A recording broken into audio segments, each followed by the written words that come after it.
That's a miracle right there. Oh, dear. 2-minute warning. Okay. Well, I think this is going to work out fine, Pat. I do too. I think it'll be fine, you know. I can't roll your screen like that, but I can, I can help you, Okay. bring stuff up and down. Well, I certainly hope we have more than 6 people.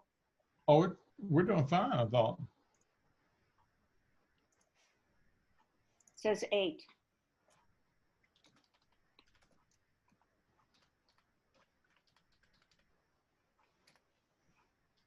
We have Bob here. You know how to rename, Bob, you know how to rename, put your full name in there?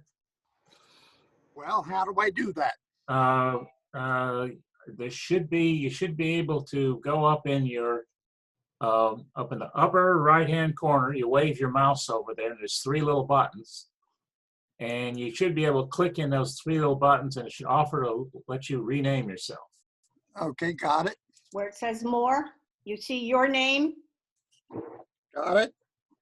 And then you could type in your name or the name of somebody that you hate, and okay. Did it. Yay. We're doing fine.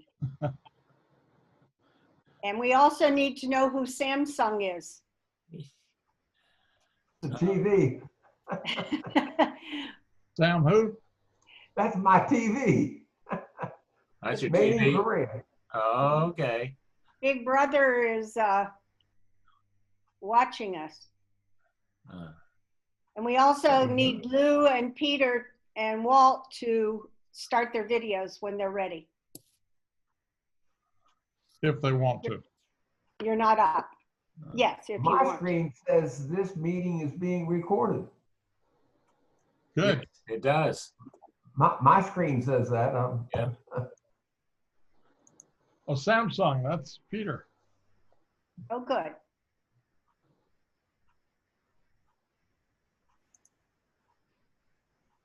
Now, Marilyn, if Marilyn goes to the 3 dots at the top and clicks on more, she should be able to both unmute herself and start her video.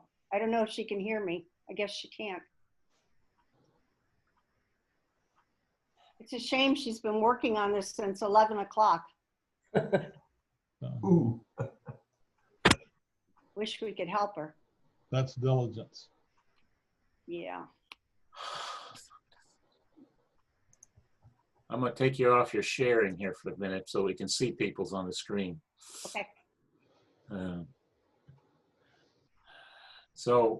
We've got Lou out there, and There's we've got Peter. Walt. Okay, Um,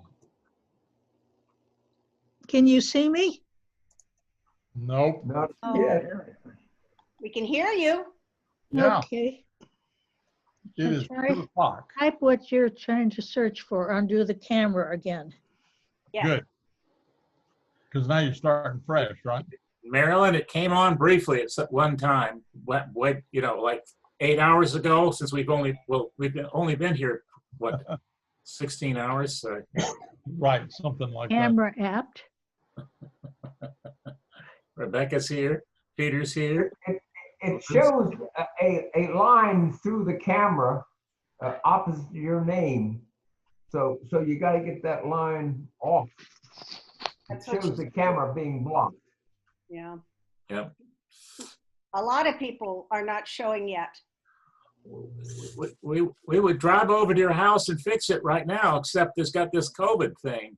That's the only thing to keep us from fixing it. Take the helicopter. And apparently everybody in the Deborah's up. Washington area is going to do it. Hello. Hi. Hey, There you go. Deborah. Yes, Good. Yes, good. I am Welcome. virtually here. Welcome. Good to see you. Thank you. Bruce is here. Good. Yeah, his name comes up before his audio comes on. It's coming up. Hi, Rebecca. Unmute. Well, she doesn't need to. Are we gonna start with everyone muted, Mike? We Oh, can. she did? We Okay. can. But we can talk now for 2 more minutes. Yeah, I got a few more minutes. Yeah. no point in being rigid. I Now, like, how did you unmute? Or mute and unmute? well, there's two ways. There's a little button, there's a little emblem on your screen that you can use to mute and unmute, or you can just press the space bar on your keyboard. As long as you hold the space bar down, you're unmuted. As soon as you let go of the space bar, you're back muted again. There's a trick I didn't know. Okay. I can mute that way? Yes. Just hit your space bar. Hold down the space bar and you can talk. Let go of the space bar. I mean, if you're muted, holding down the space bar will unmute you just long enough for you to talk, and then you can unmute by letting go of the space bar. Oh, God. Oh gosh, yes. This is such a challenge. We're just doing this to punish you, Marilyn. Oh, you, listen, you're doing, I don't need any more punishment. No challenges. Oh, I wow. was just It's thinking about officially what- 2:05. Are we ready to go ahead and start? Sure, start. Sure. Mike, would you mute everyone until we get the introductions and such done? Yeah, Please. let's see, mute all. Okay. Here we Okay, go. yes. And I'm not muted, and now I'm gonna unmute Pat. I'll ask her to unmute anyway. She has to unmute herself. Okay, and who else do you want to be yakking, Pat? Maybe Judd and David. Okay, Okay. okay, David has to unmute, and Judson, I saw him unmuted already. Okay, Okay. Welcome everyone to the, can you believe it, 7th Zoom meeting of the PN support group. Who would have guessed back in February and March we'd still be meeting by Zoom, and unfortunately it looks like we're going to be meeting by Zoom for a bit longer. That's right. But I think we're getting used to it a little better. We've just been playing for the last half hour with trying to help people who are still having problems, and we'll keep doing that as we can as we go along. We had a wonderful suggestion from Brenda Cheadle last month. She said that we needed an agenda and we needed time limits. Otherwise, we were bouncing all over the place and not really zooming, how about that word? Zooming in on actions that we needed to take. So I made an executive decision to try some time limits today. And David Matz has agreed to both monitor the chat for questions and comments until we get to open discussion. And then also to gently remind people that their turn is up and that perhaps it's time to let someone else speak. That way we'll get more people to have a chance to comment or ask questions. We also usually at this point have asked people who are new to the group to introduce themselves. We're going to try something different also this way. We're going to do some of the housekeeping first, and the majority of the discussion will be at the end of the meeting, not total end, but by 3 o'clock for sure.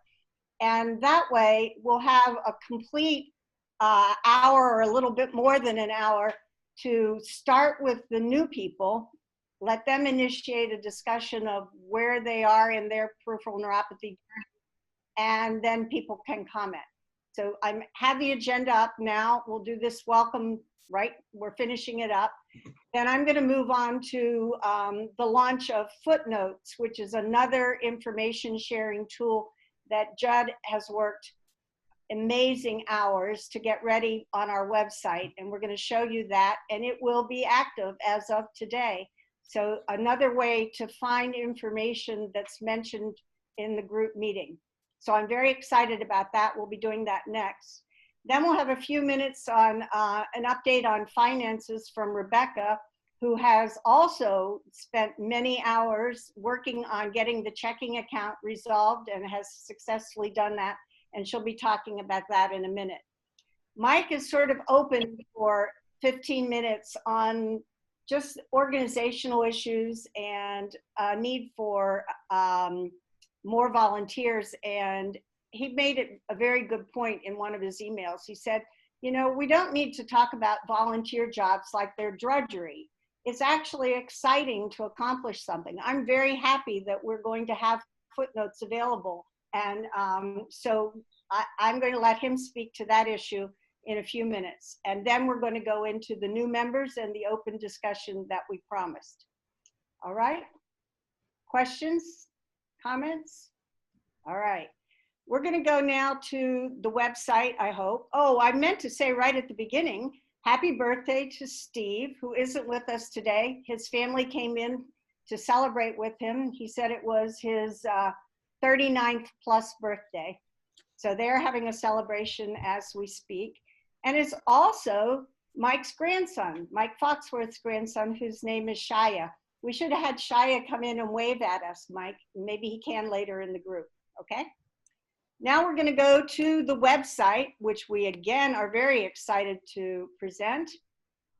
And if you haven't been on our website before, this is dcpnsupport.org, and the .org is important. And we are going to just go to one part of it. I'm briefly going to show you how you negotiate in case you haven't been to the website. This is the home page, and I don't have it fully up. Hold on. Events are future meetings and past meetings, and we are updating those as we go along, and that's part of the need for volunteers. Mike's blog, he's Pat, going to... you're not sharing. Shall I bring down that agenda screen? Oh, I see. Sorry. Good for you. Yes. Do I go to new share? Yeah, Okay, there we are. Thank you for pointing that out. Is that right? good. Good. Thank you. All right. So the events are your future and past meeting. Mike's blog is just his wonderful writing and thinking on PN. Resources are past presentations, some research. This is going to be that products and services directory that we're still working on and excited about. Members, very important. People ask all the time, how do you join? Here is the join form. If you click on that, and it appears other places, join DCPN, tells the member benefits. Other things under members is volunteering. We're going to be updating the donations because we no longer have the ability to do pass the hat, and we still have expenses like the website maintenance and Zoom fees and such. And then about is just a lot of information, including frequently asked questions. So I urge you to go to our website, be proud of it, share it with people, tell your doctors and service providers that we exist and how to get to us. Now we're going to footnotes. It's italicized because it is a living, dynamic newsletter. It's a document that's going to be changed. And we started this initial issue with a collection of websites, important websites that we mention in these meetings all the time, like the Foundation for Peripheral Neuropathy. Anything in purple, when you click on it, turns red and takes you to that website. I mean, this is pretty obvious, but I'm just showing you how important footnotes can be in finding information that people mention in the meetings. Like moving down, the next one is the North Carolina groups. You've heard referred to as CJ's group. It's an amazing monthly meeting that usually has a open discussion at 4 o'clock in the afternoon and a speaker at 7 p.m. Now, it's not this coming Monday, it's October 12th. And he has asked Nancy Froman from the Peripheral Neuropathy Foundation to speak on her experience with COVID, her own personal, and he said, scary battle with COVID.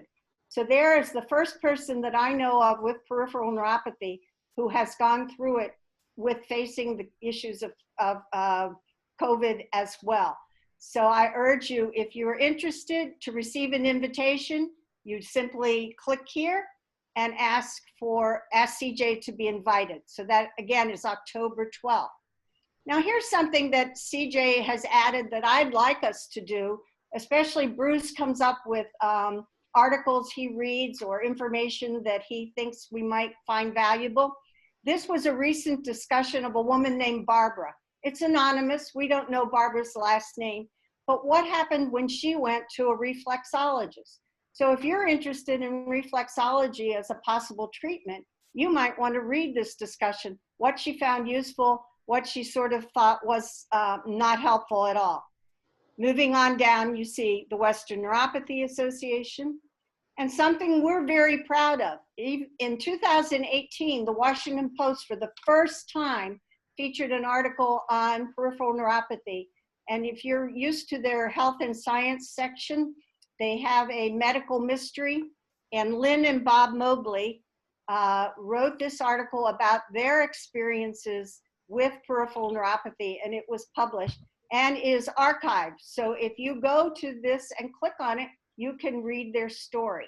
So we're not only talking about current information, but information from the past that we might find interesting or helpful. The last couple are the Cleveland Clinic. All of these are directly peripheral neuropathy pages. I made sure that you're not just going to the Cleveland Clinic's main website, but you go directly to neuropathy. And then the others are just other articles that you might find interesting. And last, we added Johns Hopkins, because many people ask, who is Dr. Hoke? I hear all this talk about Dr. Hoke at Johns Hopkins. How can I find out more? And if you click on here, you will see their peripheral neuropathy section and what you need to know, how you can make an appointment with Dr. Hoke and all of that. So that's why I'm excited. I hope you find it as interesting. We will be, I'm sort of being the editor of this, and we'll be updating it every month, and maybe even sometime by email in between monthly meetings, especially if people find information that they think is particularly interesting. Very good, Pat. That looks wonderful. Thank you. Oh, would I ask people to please say their names, because we do not see your names when you speak. So whoever said. That was me, Rebecca Hotop. Thank you. All right, Deborah Crowd has a comment. Please unmute yourself. Can you, I don't even know if it's worth keeping people muted. They're talking and they don't realize. Deborah, can you unmute yourself now? Yes, I have unmuted myself and I am going to mute or stay silent, the old-fashioned way of being muted. I'm sorry, I'm just clumsy with the Zoom. I'll talk later. Okay, thank you. Thank you. Anybody else have a hand up that I've missed? It's hard to see everyone. Okay, great. Pat, this is Dave. This is Dave. Okay. In the chat, there was a comment, I'm not sure from who, that the peripheral neuropathy, excuse me, the Foundation for Peripheral Neuropathy, until 10/15, all donations are matched. And it says by me. So whoever sent that in. Yeah. That's me, Dave. Could you identify yourself, please? Yeah, Lou Mazzoli, sorry. Okay. Lou Lou, Mazzoli. Thanks, Dave. Lou is matching. Lou Mazzoli is matching. Yeah. until 10:15 tonight, Lou? No, no, October 15th.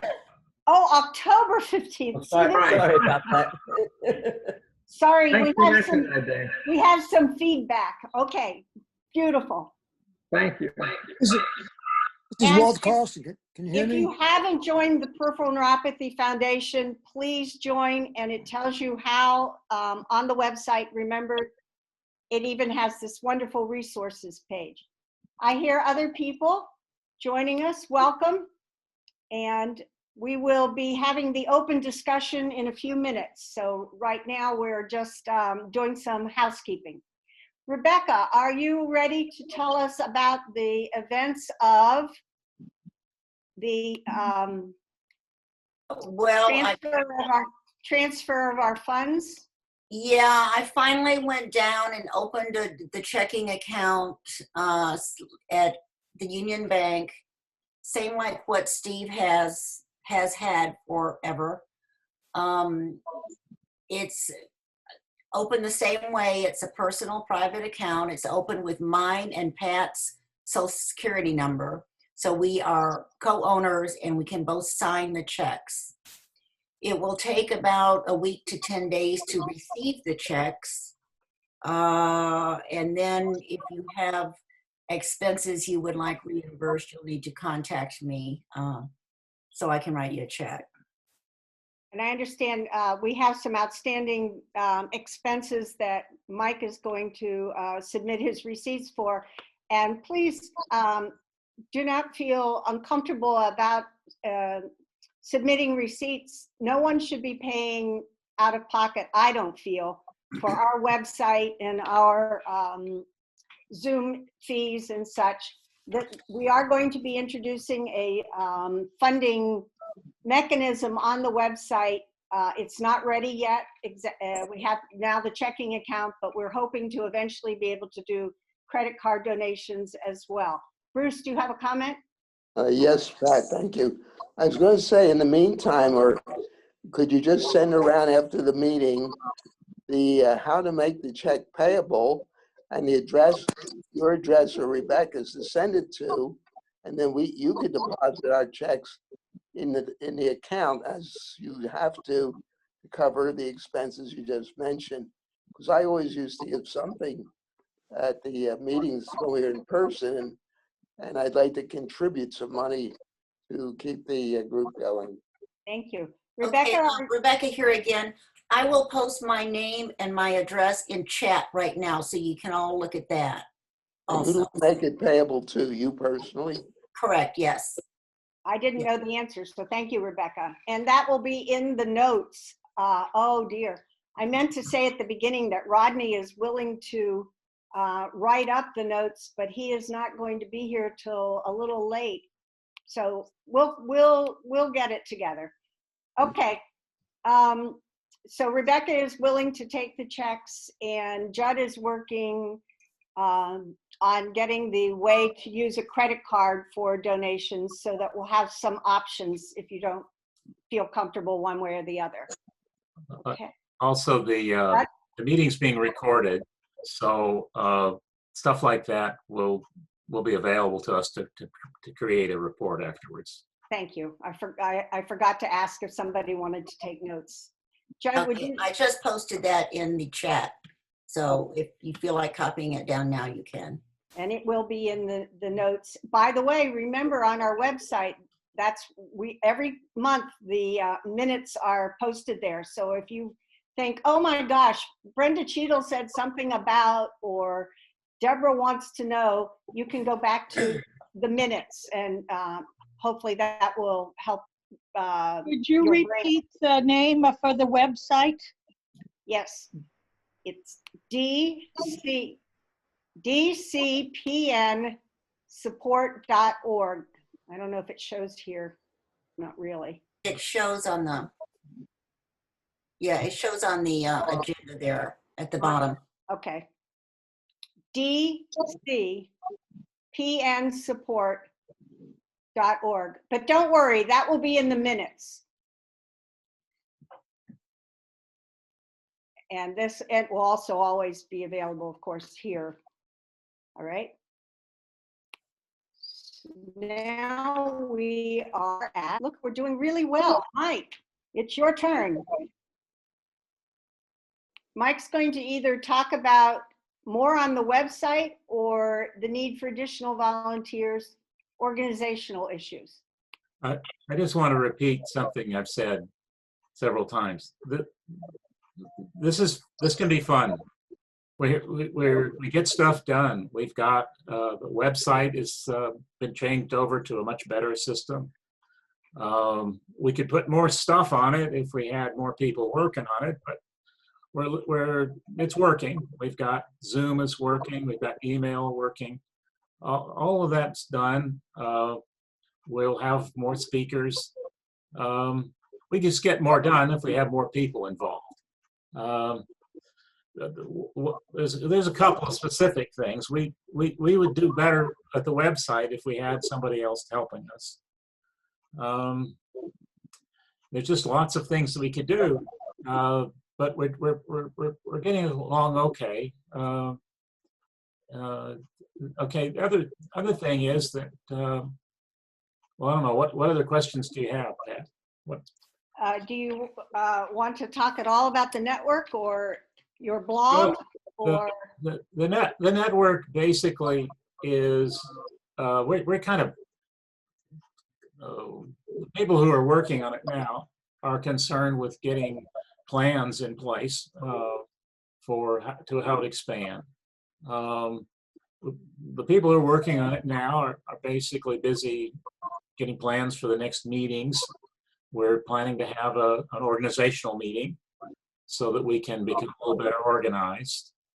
And that it's just the way I would put it is when COVID came along, we were pretty much in the groove of getting expanding, and since we had to move to Zoom, a lot of the plans we had in place just kind of went by the way, and we've been struggling to get things back on track ever since. When I say struggling, what I mean is it's not as we'd like to convey the image that everything is under control and there's no problem at all. But the truth is that when things change, it takes a little while to get things organized again, and all of this has been kind of new for all of us. But once you get involved in something, anybody who's ever volunteered for anything in their life knows that it's a kind of a teamwork feeling. You like being part of a team, you like contributing. And even people who aren't on, who don't volunteer now, something will come up and you may say, well, I can help with that.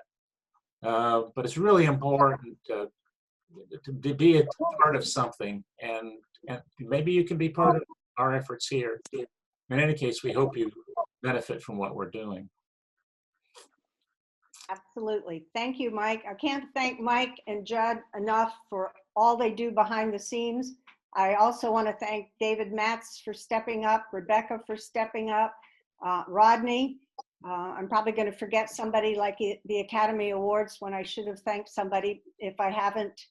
Terry Orlando actually had a great idea. She has a friend at George Mason University who has an internship program, and she's looking for placements. So we may get an intern to work with Judd on the website, which would take some of the burden off him of trying to keep all of this up to date, which is a job. And we're grateful for having his expertise and his willingness to share his time. Anyone have a comment or question before we move on to the new members and open discussion? Anything about the housekeeping issues? Wow, we're a quiet group today. All right. I wonder now if whoever is new to the group, joining us for the first time today, might tell us a little bit about their peripheral neuropathy experience, their journey, and how they found out about the group. Here's where I missed it. Can you take down the agenda so we can see them? Oh, yes, of course. Sorry. I have to remember how to do this. Slide share. It says pause. There we go. And I don't see a single hand. Come on. Deborah. Deborah. Okay, this is my first time, and I'm new to peripheral neuropathy, but I'm not new to peripheral neuropathy. This is not my first rodeo. I've had 5 strokes. I have autoimmune disease, a rare mutation called Little syndrome, and a rollicking sense of humor about it. Why I'm saying it's not new to me is that in 1989, my father, who was the Little syndrome carrier, which is a little mutation with the kidneys, went to Mayo Clinic in Rochester because he had sudden acute onset of polyneuropathy with no diabetes. And they worked him up for 5 days and said, it's genetic, which in 1989 is very different from what it is today. And now they say Well, idiopathic. Excuse me? Now they say idiopathic. That's the only change. Oh, come on, that's like essential hypertension. Come on now, what is it essential for, right? Yeah, right. You know, enough about that. But the interesting thing is that this spring I had COVID and got through it.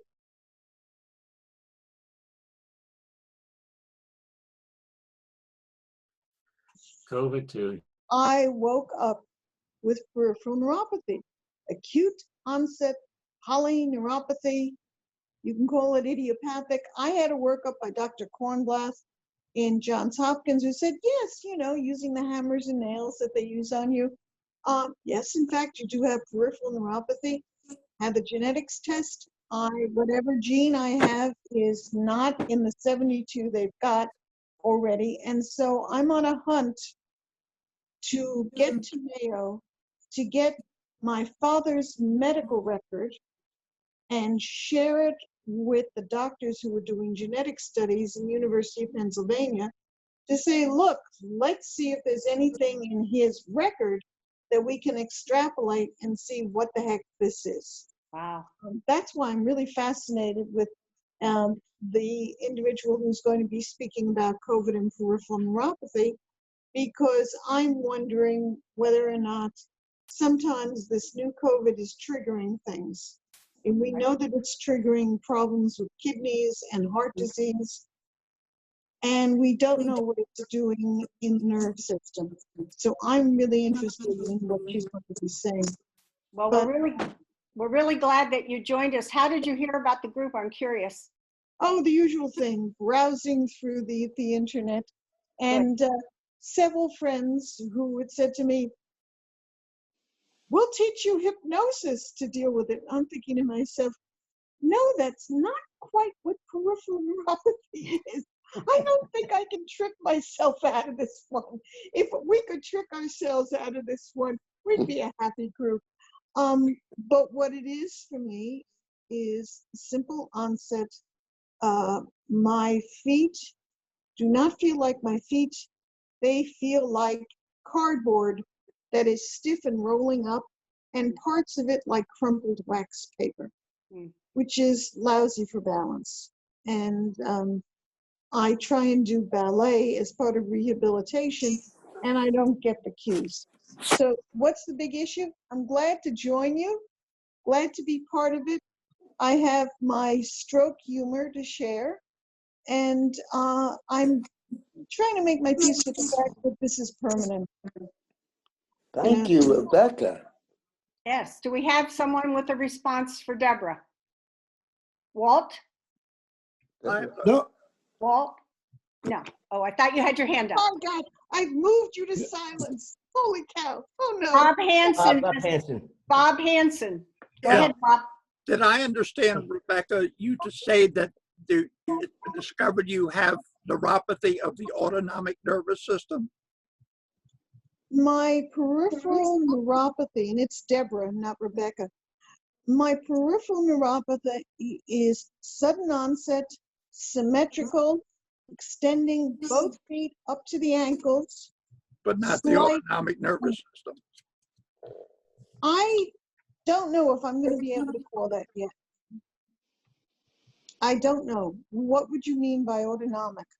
Well, the autonomic nervous system is the nervous system that controls your breathing, your heart rate, you know, all of that internal stuff. Well, in that case, it's And, you know, I have some suspicion that I may have a little bit of that of neuropathy affecting me slightly, but any of the neurologists or residents that I talk to say, oh, no, that's not possible. So I'm looking to find some sense of what to expect if it, from no other it may functions happen. have been no other functions have been affected by it. It's purely geographic, ankles downward. That's it. So I wouldn't say autonomic on it. I wouldn't use the term autonomic. I would use the term autoimmune. Okay. hello. Can I speak? Can you hear me? Yes, Yes. please, Walt, go Yeah, ahead. This is Walt Carlson, and I'm an old new member. I was a little active a couple of years ago, and I was helping Judd and Mike with getting something going with the website. And by the way, Judd and Mike, you did a great job on the website. I really love it. Right. Very great. Anyway, I've been I had to drop out of volunteering for a couple of reasons. One being that it seems I may have an autonomic version of peripheral neuropathy.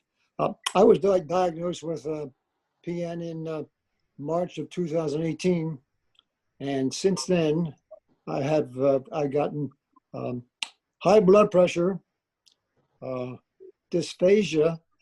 Dysphagia is swallowing. I have a hard time swallowing. I lost between the peripheral neuropathy and dysphagia, I lost 40 pounds in 6 months. And I put a lot of it back on, but I'm having problems now with a possibility of having neuropathy of the lungs. I was surprised that you could get that, but apparently you can. And I'm not quite sure what PN is doing to me. It's going all over my body apparently. But anyway, Bob, I think you have concern. You're right to be concerned about this stuff because it can really get around. Yeah, I'll have to pursue a little bit at Johns Hopkins. I'm a VA patient. They've been all stuff there, and they affiliate with the University of Maryland, which is right across the street for residents. And most of the physicians that are seen by veterans in neuropathy and neurology are residents from the University of Maryland, and they know what's in the textbook, but they don't have enough experience to go beyond what's in the textbook, and that's what they're trying to gain. So, yeah, I've been searching the internet for anything on neuropathy of the lungs, the diaphragm, the muscles that have support your heart. Okay? Did you get any workup for Guillain-Barré or Sjögren's? Did you go into PubMed at NIH to look at Guillain-Barré? No. Because Guillain-Barré is one version that's going on in peripheral neuropathy, and it's a general weakness. And maybe something in the research would do it. Well, that's something I'll have to look into. I was working with a pulmonarist to see, I was having a shortness of breath and I didn't know why. And they had me do a CAT scan on the lungs and do some more tests for swallowing to see what, anyway, my lungs are great, but the muscles that support them are not doing too well. And they seem to be getting weaker. The diaphragm? Are you doing? What exercise are you doing? Pardon? What exercises are you doing? I'm doing a few for my legs. Mm-hmm. That's the minor problem now. Okay, the legs are the minor problem. The major thing is your core, your abdominals, the diaphragm. Right. So you may want to take a look at with a PT about looking at a rowing machine, because rowing will work the core, especially the diaphragm area, and you need strengthening on that. I mean, I have been doing lifting arm weights. And not the same thing. Not the same thing. What you need to do is get exercises for the abdominal core to help with the breathing. That's one of the things that I had the shortness of breath from COVID. And rowing, getting back in with a complete exercise, working the diaphragm, front of your body really helps with the breathing. And it's low impact.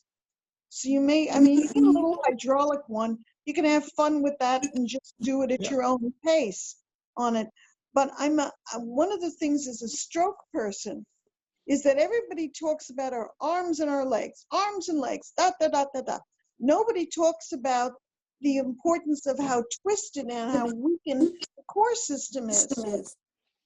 And I absolutely believe that it's one of the things that we have to work on to strengthen ourselves, to help ourselves when we balance. So one of the things I'm really serious about.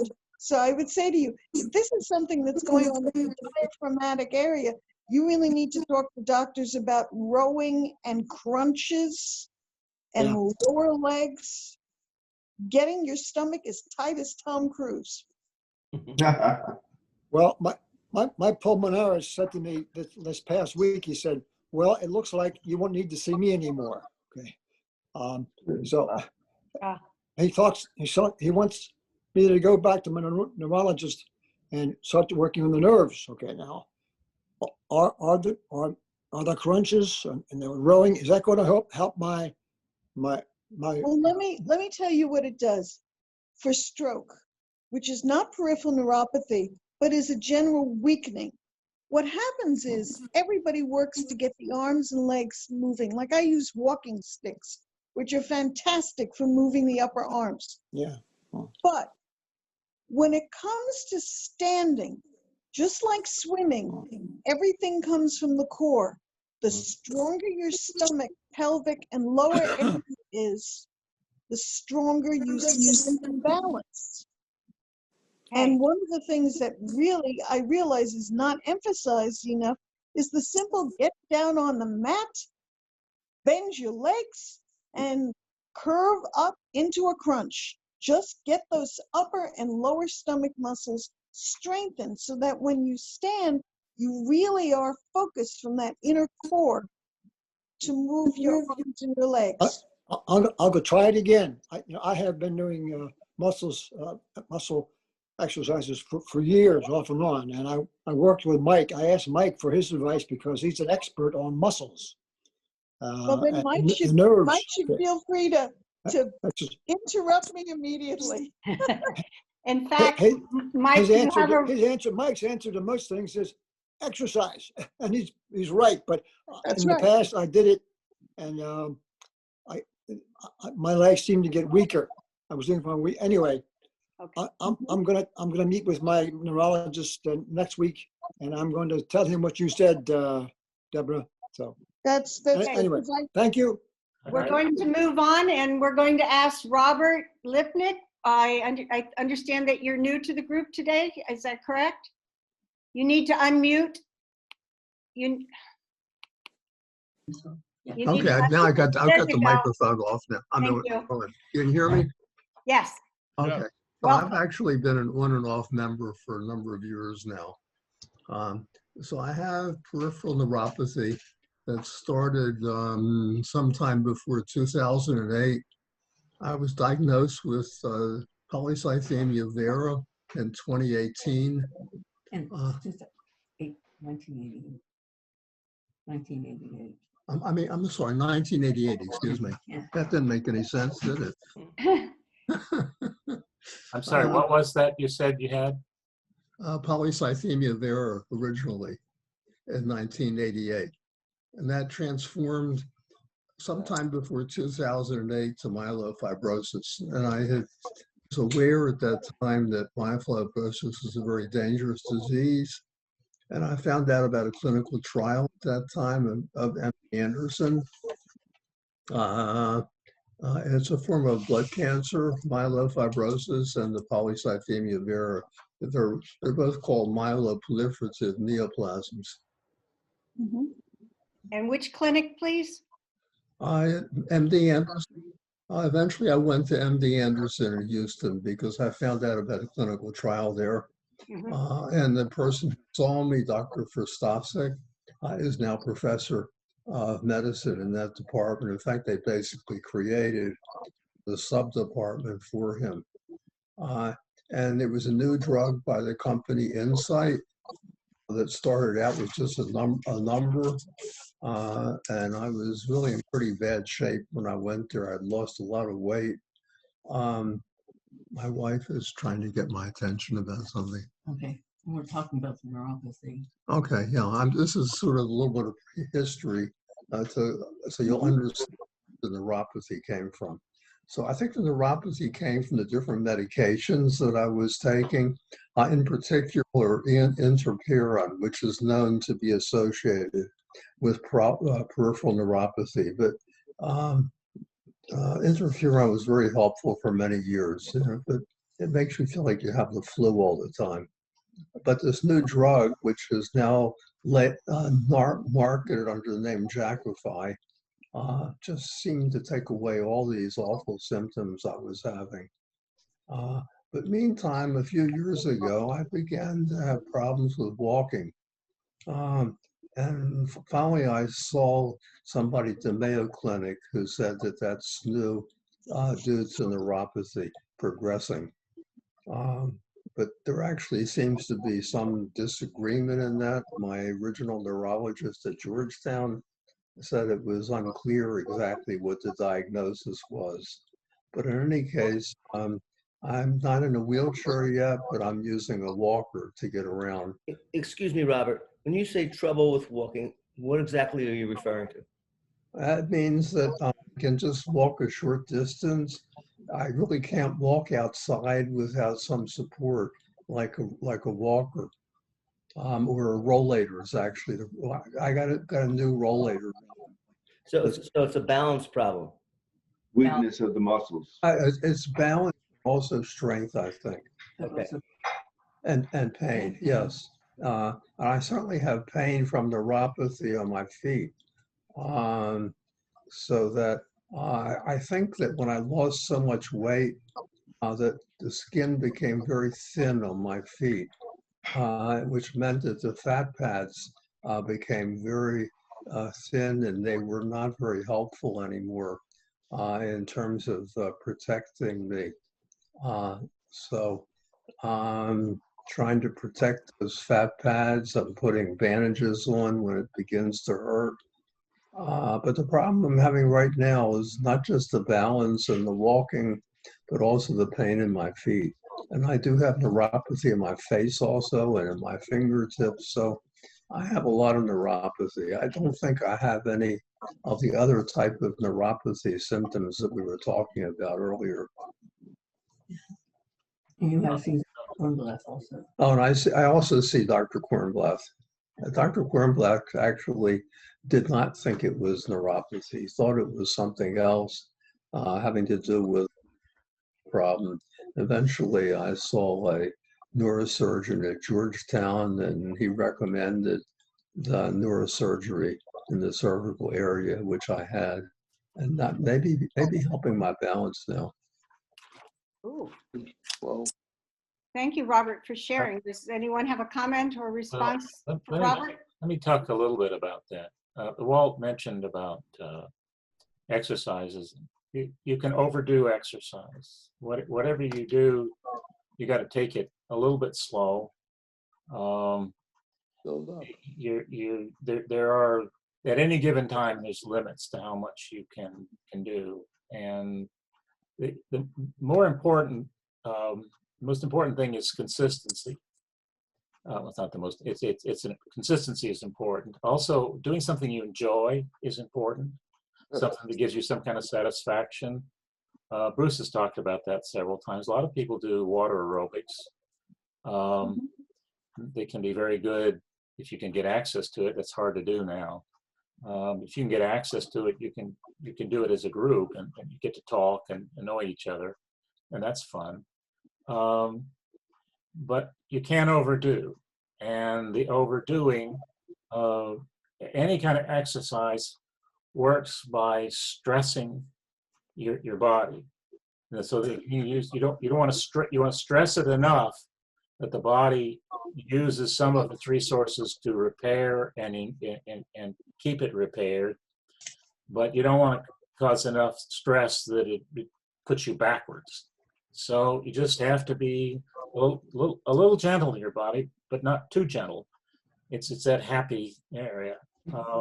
Secondly, a thing related to strength also is that we probably should think that whatever the process is that causes peripheral neuropathy, and there are various, I guess there's various theories, but we don't really deeply understand what's going on, as far as I can tell. And I've done some research. I think I have a lot of groceries to bring.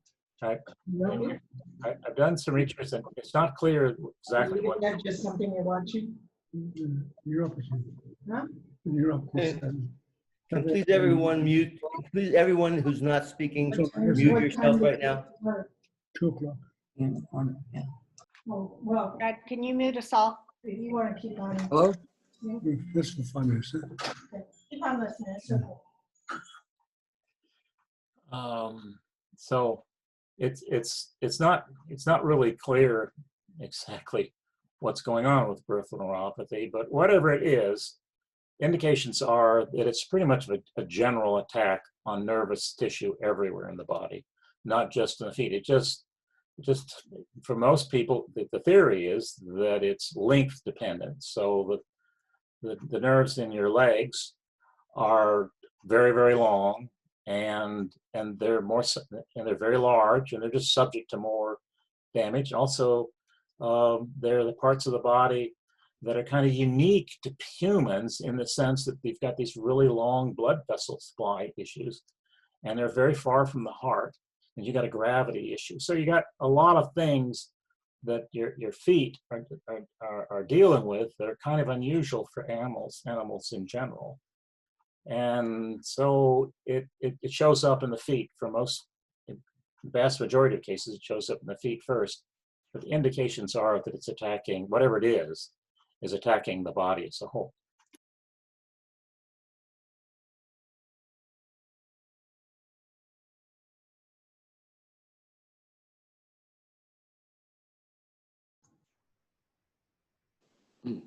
Yeah, hi, could I say something? Yes. Oh, I was just going to say a few things here. One is, I think Deborah hit the nail on the head once again when she said how important it is to do core strengthening exercises. And as Mike said, you just have to do enough that your body can tolerate, not overdo it. And even in a chair, you can sit and do core strengthening exercises. You don't have to get on your back and do crunches or use a rowing machine, though they're better if you could do that. But I can't. So I was supposed to be doing them in the chair, which I haven't been. And it's kind of stupid for me not to. So do as much as you can. And then usually you have to skip a day to let your muscles recover from that breakdown in the fiber so they can rebuild it and be stronger the next time you do it. The other point I wanted to make before I forget is that when you start, for the newcomers to this fun challenge in our lives, this new adventure, when you see your first good neurologist, be sure they do a full EMG, electromagnetic gravitation. I don't know what those are. It's an EMG. Electromyogram. Yeah, that thing. And that way it gives you a baseline as to how your appendages and the rest of your body, how the muscle strength is in each part of you as at the time you begin first with your neurologist. And then you should get it done every year or two to see how you're deteriorating. Hopefully you've plateaued for 10 years before it deteriorates, as it inevitably will. But it's always good to have an EMG by a good neurologist to be able to compare over time what's going wrong with your body. Bruce, I had a full workup done at Hopkins with Dr. Hoke and did the EMG. I guess it's been 4 years ago. So you're saying that I should return and see if there's been further deterioration? I would suggest it. Certainly, if you haven't done it for 4 years, I would do it every 2 or 3 at the most. Because then you know if you've changed. And I went to Hopkins and had was where I had my best EMG with Dr. Chaudhry. I think it was in 2014.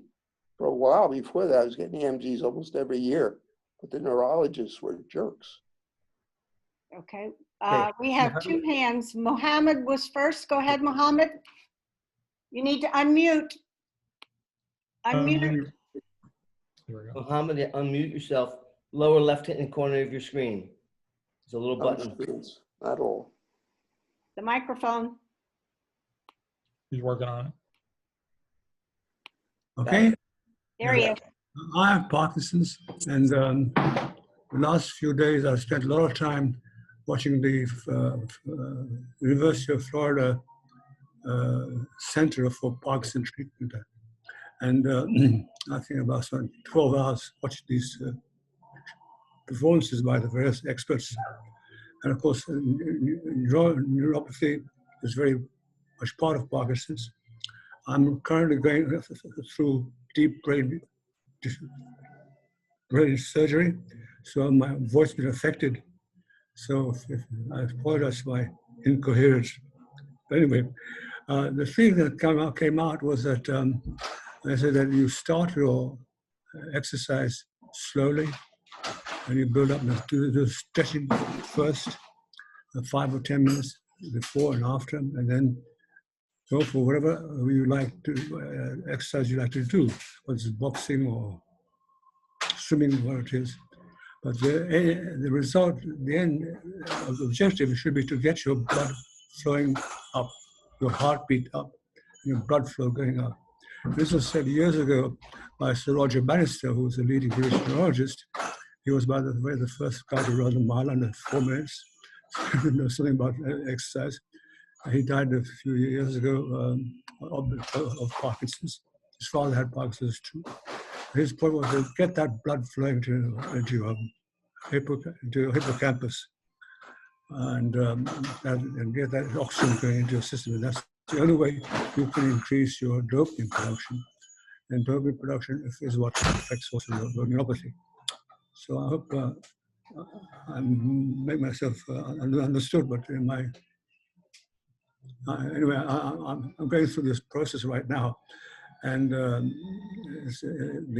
first I had two surgeries, one to each side of the skull. The first one deals with non-movement factors. The second one with movement factors, and that movement factors has to inflame the brain.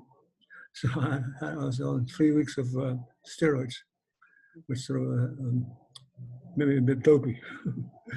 So that's what I'm saying. Anyway, the message is start slowly, build up, get that blood flowing, get the heartbeat going, and then do it 1 hour a day, split up with 4, 5, 6 at a time. Excellent. Walt, you had your hand up. You need to unmute. Unmute. Unmute. There you go. Yeah. Okay. Yes. Yeah. My neurologist has me had three EMGs on my legs, but apparently you can get a whole body EMG, which I was unaware of. I certainly could have used one around my lung muscles because they are weak now, and I don't know what to do about it because my my lung guy says your lung's great, but the muscles around it are weak. And on a scale of 100, they measured my breathing with a expiration test. Mm-hmm. The average is 100. Mine was 33. Okay, what am I going to do to get up to 100 again? Okay, is it possible for exercise to move that back up? I don't know. If it keeps on going down, it's by Walt. Okay. Anyway, but let me respond. What we know about muscles, mostly what we know about muscles was based upon work that was done in the 50s and 60s on military and athletes, like football and things like that. And mostly has to do with the arm and leg muscles. Science knows a lot less about other muscles in the body. The military put lots of money into studying muscles, and the sports organizations put a lot of money into studying other muscles. You just have to realize that what we know about our body depends upon why somebody was willing to cough up the money to pay for it. So we just don't know very much about muscles, that much about the muscles around your lungs.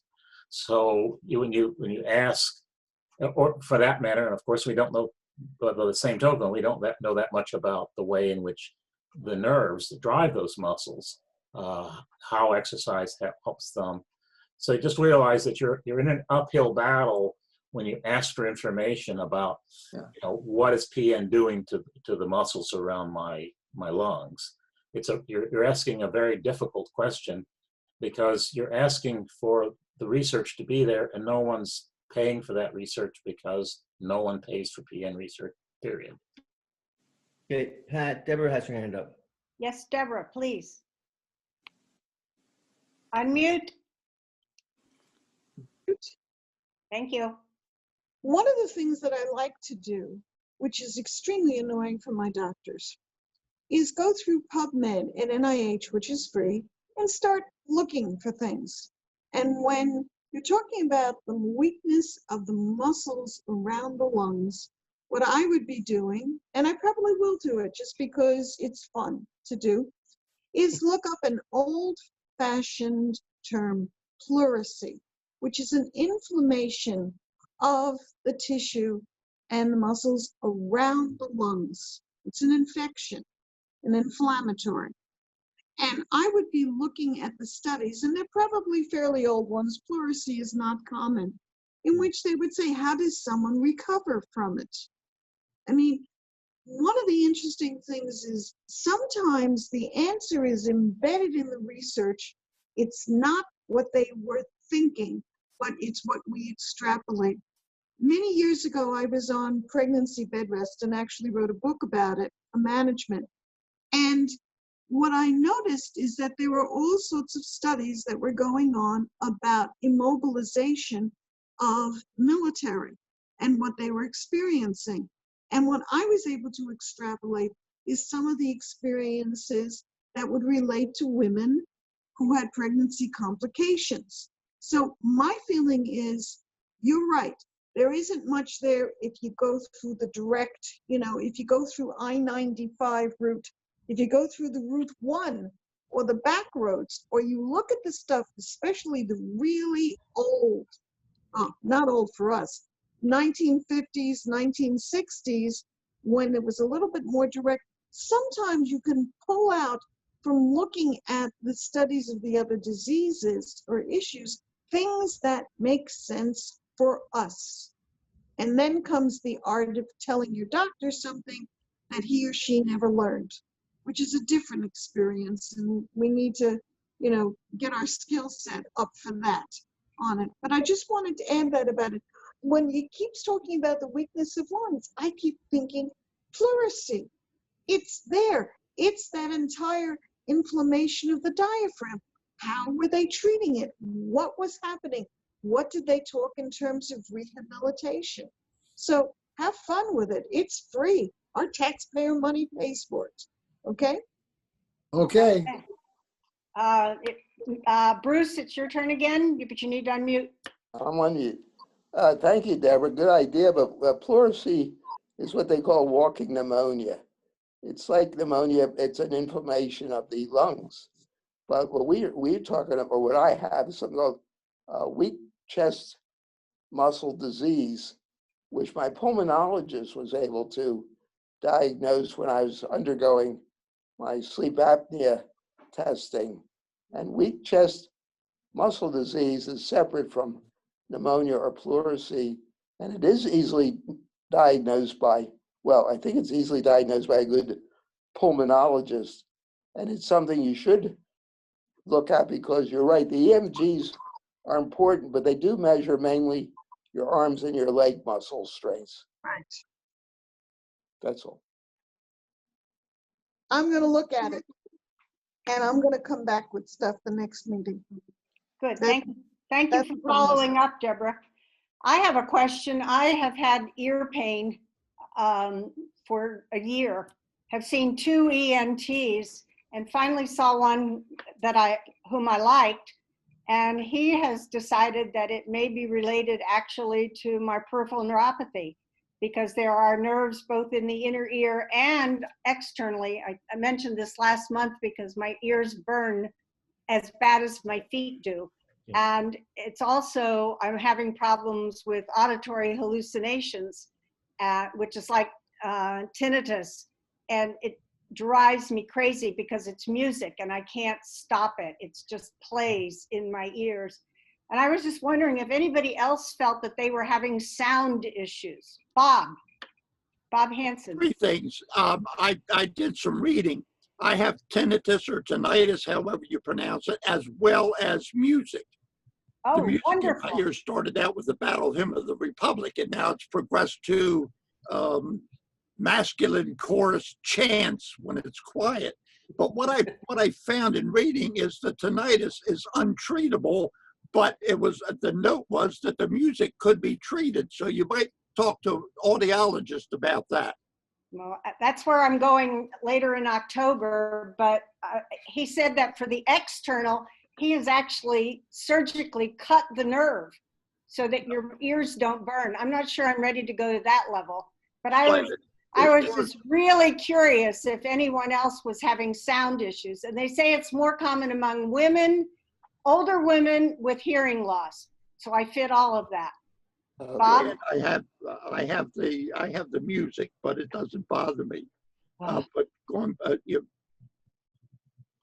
you're talking about, and it's come up a couple times, effect on the autonomic nervous system, neuropathy of the autonomic nervous system.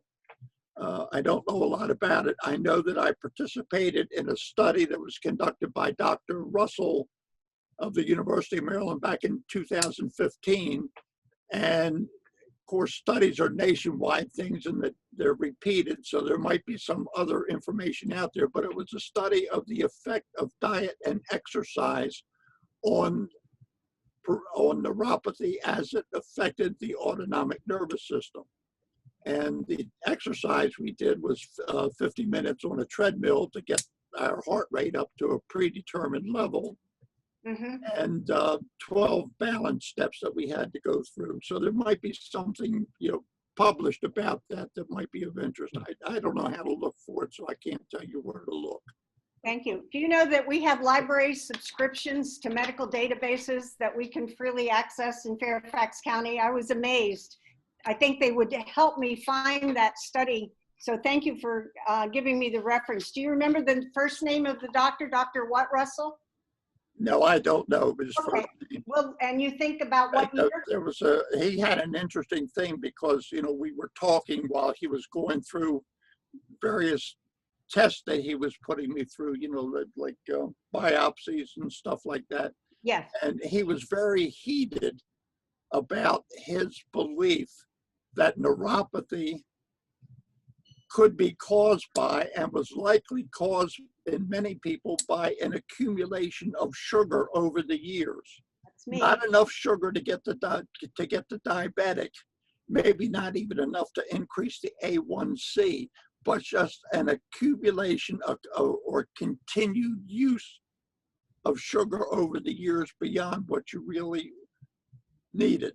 And I kind of concluded that may be the cause of my neuropathy because, man, was I a sugar eater. Give me one of those bags of M&Ms with peanuts, and that wasn't a half a dozen servings. That was one serving in a half an hour. Well, I have to confess, I'm a baker, and I bake, and I love to eat. And sugar is poison, I know, but I'm trying desperately to cut back. I've had my turn. Is there out entirely? I got rid of it. Period. Pat, Bruce Malcolm has been jumping up and down for the last 10 minutes. I'm sorry, Dave. I couldn't hear you. Bruce Malcolm has been jumping up and down for the last 10 minutes. Okay, Bruce. Unmute yourself, Bruce. Actually, I just agree. I just agreeing that sugar is poison, and that I tried not to have any sugar or anything with sugar, and no cake, no pie, no pastry, because you get so much sugar in your fruits and vegetables. Your food has sugar. It's just a different form, and it's all better for you. It's metabolized better. It's just waste. It's just it's short-term energy boost, and it stimulates a part of your brain, either the dopamine or the serotonin, that makes it, the sweet makes you feel happy, but it is poison. Even soft drinks. Never drink soft drinks. That's all. I wasn't actually jumping up and down, Dave. I was just agreeing very vigorously. Okay. All right. There There was are an people article in the paper that said that that's claiming that there is an excessive amount of sugar in flour that is used for baking, and it's not something that's reported in the food labels, if you will. Yeah. Well, we are very dependent on the labels, which we cannot necessarily believe. Helene, Marilyn, would you like to say anything? We haven't heard from you. No? And I'm sorry, I don't know who. Go ahead. Okay, this has been quite interesting. And it makes me feel better that I only have neuropathy, okay? And the discussion, and I know I need to do a lot more exercising, and it's been more challenging. And the issue on sugar, I've been kind of attentive to that, but I do have my sweet tooth. And so I've got all these reminders about what I need to do. And I said exercise is really a lot more exercises. Marilyn, have you seen a difference after you've been more attentive to sugar? Have you noticed? No, I mean, that's, no, I haven't. Okay. People talk about going cold turkey. I don't think I could give up sugar completely. No. I mean, I cut down. I mean, I have one tiny little teaspoon with my 1 cup of coffee in the morning. All right. But I make chocolate croissants from scratch. I mean, I'm just not willing to give up my baking. I know there's limits. Okay. There Well, are. it took me about 2 or 3 years to get to the point where I could walk by that stuff without even looking at it. Won't happen. Peter, you've been so quiet. Do you have something you would like to add? Like a rant? Well, I'm thinking about that autoimmune system that I'm having trouble with bowel movements, and sometimes it's uncontrollable, and sometimes it won't go for days and days. So I'm worried about that, and I know it's part of the nervous system, and it can be a neuropathy. It's just a part of the nervous system that's automatic supposedly. So I'm worried about that. I'm gonna have to check into that. Yes, that does sound concerning. Yeah. Judd, we haven't heard anything from you. Would you like to jump in? Well, I was just going to say that Bob Hansen doesn't mind the music in his ears because they're playing back the hits from the 60s. Otherwise, yeah, it's annoying. I had 2 things I just wanted to say before we all disperse. One is that I'm noticing a lot of people are living in retirement villages these days. And I wanted to kind of get a show of hands to see how many people right now on this meeting are living in some sort of community situation. Can we just raise our hands? One, Max? I thought there were 2. Well, I raised my hand. Dave. And Dave. And how about Robert? No, Robert's. Okay, so that's 2. Yeah, I'm just. And Bruce, what about you? Oh, I'm at home. You're at home. Luckily, I have my wife, and but I have to have health aids from the minute I get out of bed to the minute I go into bed. That's 14 hours a day. I'm just lucky that I took out a very good policy in long-term health care when I did years ago. Yeah. I'd be in assisted living. Got it. And Dave Matz, are you in communal living? Are you in a retirement village? Yes. So that's about 4 or 5. It's just a little survey, informal survey. Then I also want to plug On Your Feet. That's our Facebook group. just go on Facebook and search for On Your Feet, On Your Feet. And there's a lot of discussion going on there, suggestions, recommendations, complaints, you know, and so forth. Just join, click, and people can see that you're in that group just for your own privacy concerns, but they cannot read your messages. So that's a place where we can all get together and communicate with one another. That's it for me. Excellent. I think that it's important to know that you just go to facebook.com and search On Your Feet. It will ask you to join. You have to be admitted. Is that correct, Judd? Somebody admits you. And then you're able to post. And it's sort of like an alternative to these Zoom meetings. During the month, you can post interesting articles you found, questions you have, you know, follow up on something here that you heard mentioned. I strongly encourage it. Terry Orlando, who has only been with us like 2 months, sort of got it moving again or something, because we're getting a lot of traffic. And it might even substitute for your happy hour idea, except for you can't see each other, which is going to lead us into the next discussion after Bruce. Go ahead, Bruce. Okay, I don't want to in any way deprive Judson of his audience, but in addition to On Your Feet, I really think it's fun to join Michael Wright's peripheral neuropathy success stories on Facebook, which only allows positive news about peripheral neuropathy sufferers. And I want to get back to what Marilyn said before, and I thought it was important, because she said she feels better just because she got a chance to talk to us. The socialization process we're going through in these 2 hours is worth more than all the medicines you're taking. And I want that to lead into the suggestion that Bob had 1 or 2 months ago, and say, why don't we do this every Friday afternoon, like a happy hour, and we could talk about anything except peripheral neuropathy. And that would be great, but nobody's picked up and said, I'll host. Let me comment on that a little bit.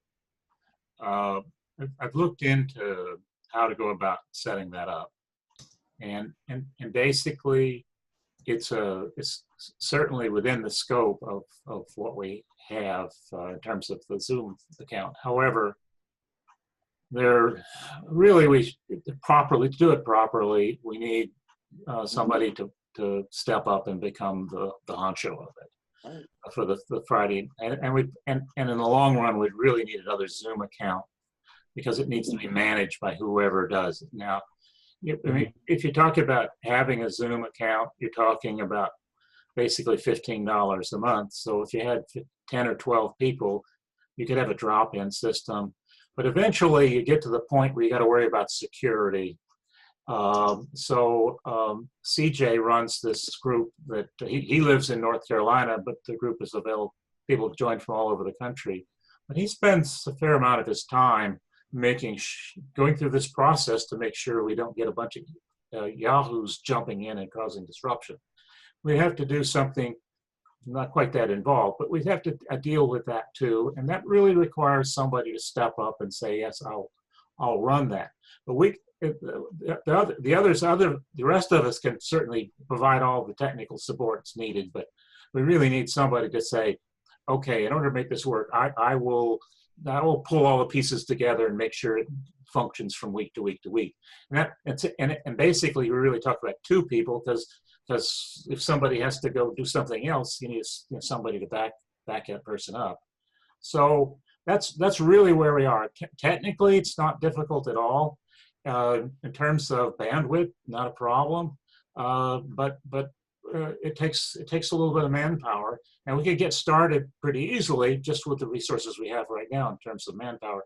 But to sustain it, somebody has to step up and say, yes, I'll go through the kind of security and checking things that CJ does now for his group.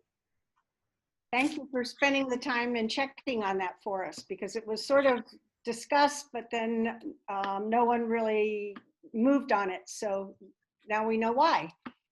Yeah, it's to get it started is nothing. To sustain it is something.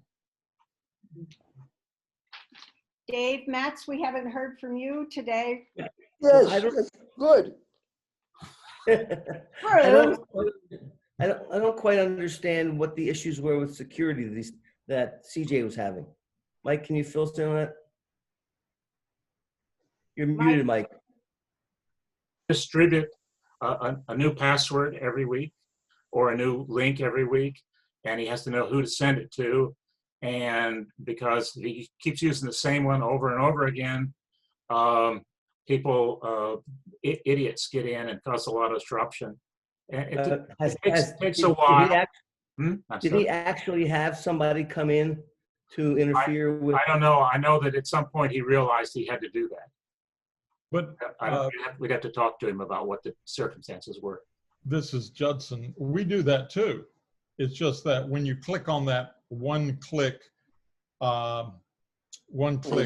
invitation, it includes the password with it. So it's just, you just get in. If we didn't have that, you'd have to physically type in the password. It's listed there in case you're on another system, like the phone. Phone people have to type that in. I do believe. So it's because they were getting interlopers in on calls. It's a Zoom problem, but they've solved it now, so that's not an issue. Well, CJ still has to go through steps to make sure he knows who's going to join the meeting or who has access to the meeting. And this is not a big deal, but it's when you look at the total scope of what the people who are working on this group now, it's just a little bit, straw that makes the camel back thing, and breaks it. Yeah. Okay. I'll just say CJ has people from California to Florida to Maine on his website, and he has a couple in the United Kingdom as well. So I don't know what he does to have international security, but I wish somebody who knows how to do that stuff, like David or you, could at least find out how he does it, if that's a real roadblock. I don't have the time. I would volunteer, but physically I can't do it. My hands don't work that well, and I'm immobile, so I would not be able to take it on much as I would under other circumstances. But please talk to CJ, like you just said, or Dave said. It's not that I don't understand how to do it. It's that I've looked at what I would have to do if I did it, and I'm saying, no, I got to cut off. I just can't. I can't. There's not enough time during the week or the month to do it myself. Well, nobody's asking you to do it. You do enough. Mike, let's talk offline. Let's talk offline and see whether there's something that I can do to help out with that. Right. Sure. CJ has been amazingly responsive to me and helping me try to learn how to be a moderator and organize and such. And I think he'd be very willing, obviously, to talk to us. It's just, again, identifying who might be interested enough to pursue it. How about Bob? Bob? Bob, you need to, okay. Oops. Unmute. He's got it. There's things that I might be able to do in the background, but I cannot volunteer for anything that's got a definite time limit that has to be met. I'm kind of caretaker for my wife.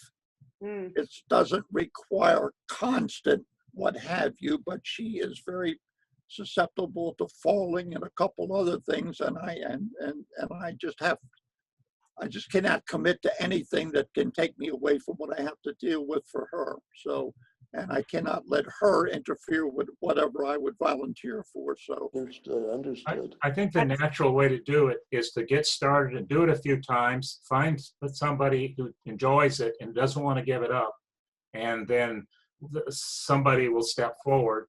And if nobody steps forward, well, it just didn't happen. That's okay. I'm willing to work with someone like David. I'm interested in doing that, and I think your Mike is making it too difficult for anybody. I know that it's not that bad. We're only talking about 2 or 3 people, David. Mike, we're not talking about hundreds or 20s. We're talking about probably the maximum of 10 people. I'm not too worried about security for 10 people. Anyway, I would like to get together with David, and I support Bruce.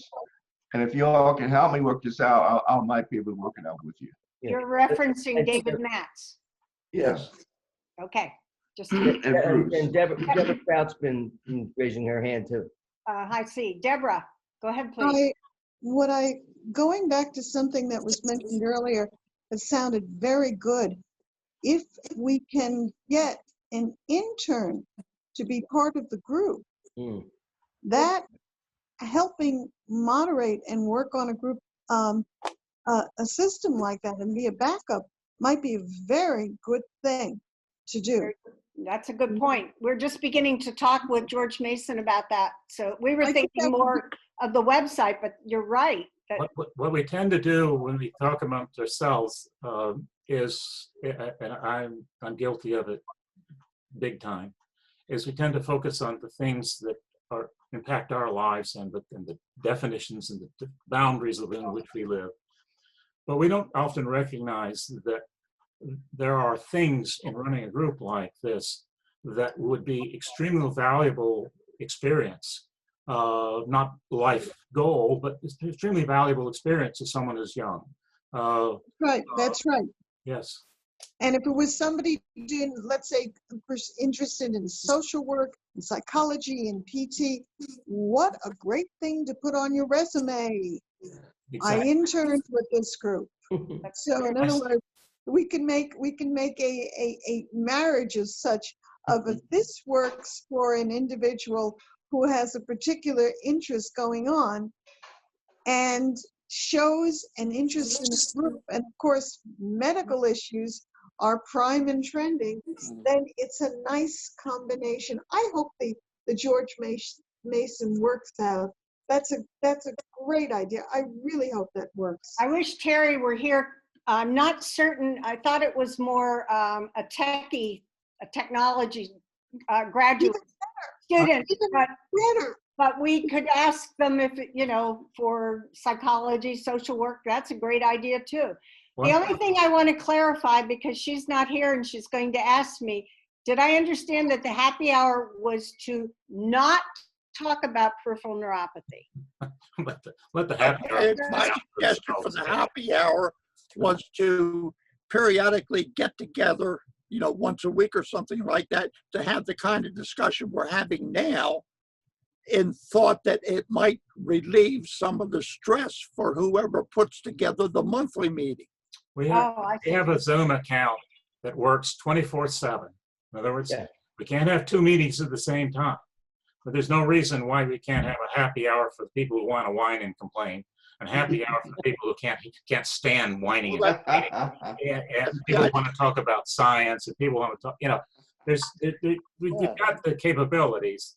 It's just a question of growing slowly over time, making mistakes, fixing the mistakes, and not giving up.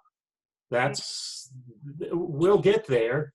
But we won't get there, by 10 o'clock tonight.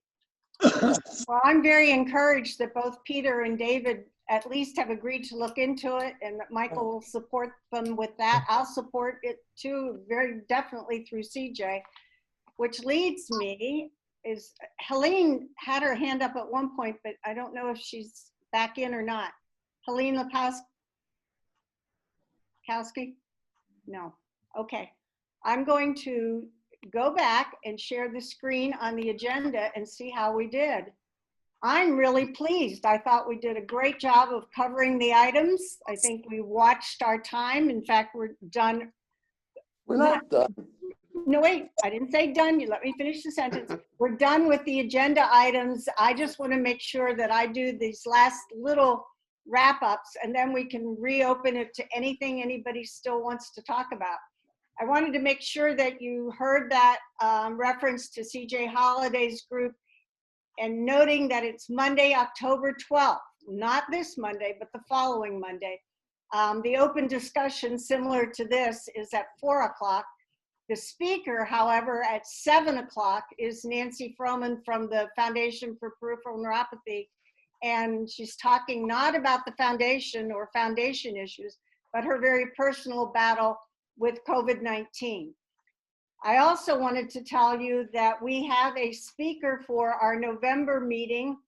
I think it's November 7th, I forgot to look. Yeah, November 7th. November 7th.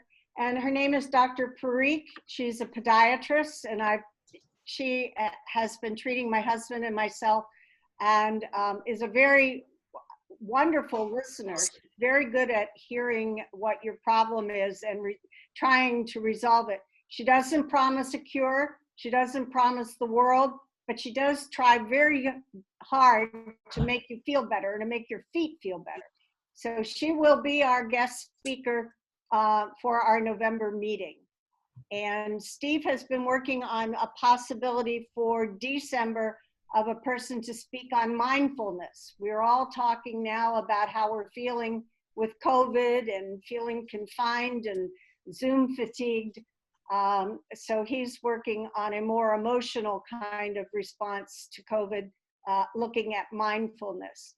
So it's to remind you again about dcpnsupport.org.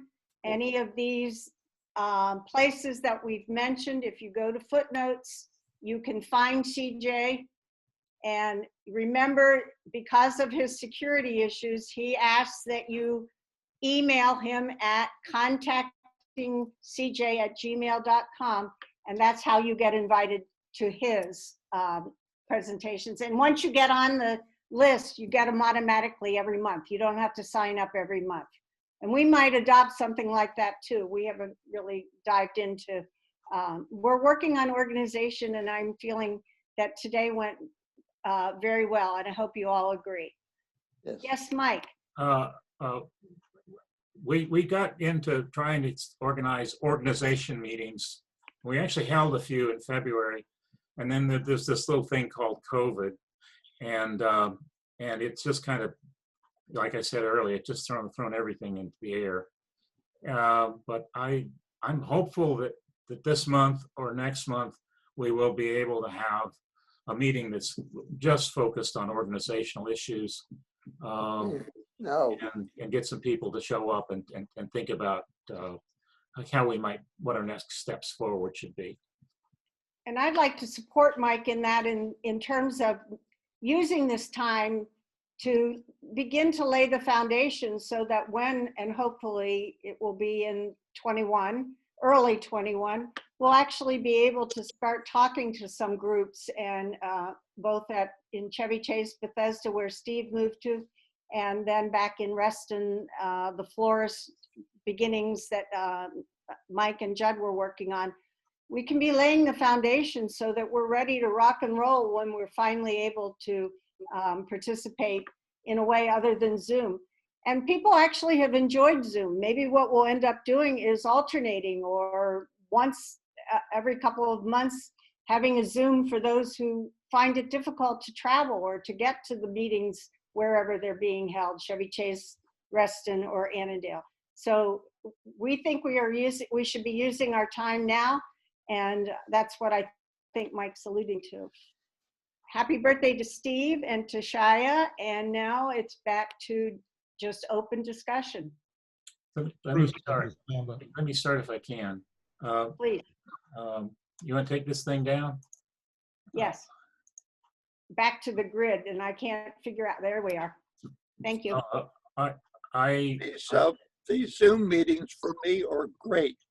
I attended, I think, 3 meetings over in the DC area. Right. And for me, it's an hour trip one way. Ooh.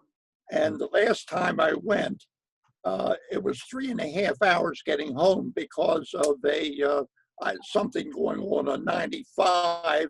Sure. Between exits, and no way to do anything but just sit and wait for the traffic to move. So that kind of knocked the idea of traveling back and forth. Sure. To the physical travel. So I like this. I like this format very much. Mike, you were going to say something? Well, I don't. It doesn't follow on from what Bob's saying, unfortunately. Okay.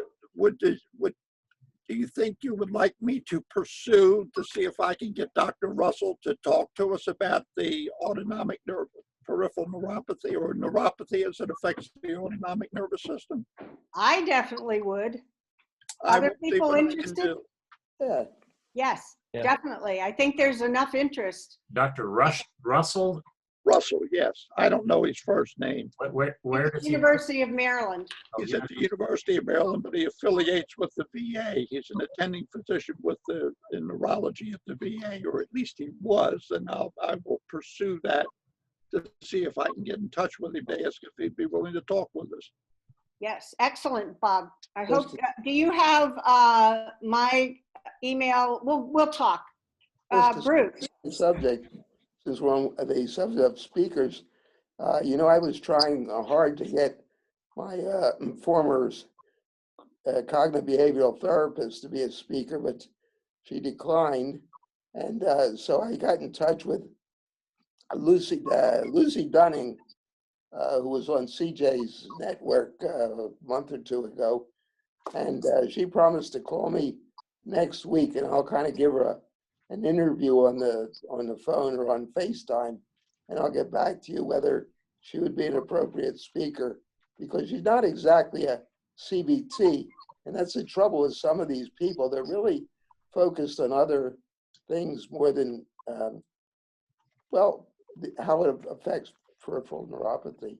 So I'll check her out and let you know. And the other thing is, I did hijack Bob's idea a little bit by saying I wanted a more positive group to talk to on Friday afternoons about non-peripheral neuropathy topics, because I get a little tired of listening to all the kvetching and all the pain everybody's in here.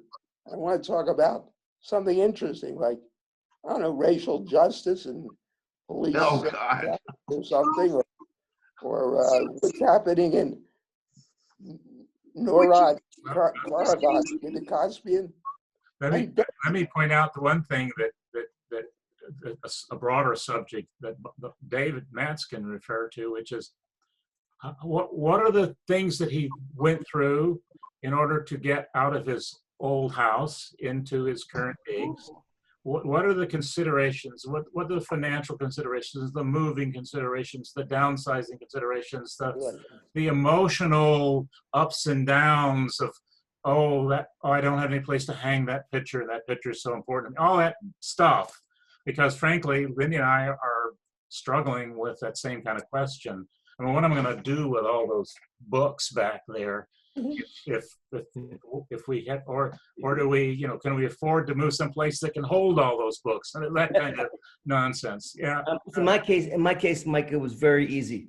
I just let my wife go along and did whatever she said. That's just That was a huge psychological. She threw away everything. I guess. She threw away everything. That's a true story. Good for her. And Max also has recently gone through downsizing, correct, Max? Take it off. Unmute. I wish the host could unmute people. This drives me crazy. Max, unmute yourself. That's for the organization. We need that. We need to do that. I'm sorry, what, Deborah? I was just going to say that's part of the organizational meeting. We need a husbandry, the old-fashioned kind of thing. I would say is, what is it that we need to do that the host has control of? Yeah. And we need, we need a millennial to come in and teach us a few of these things. Somebody who masters TikTok. I think Max unmuted.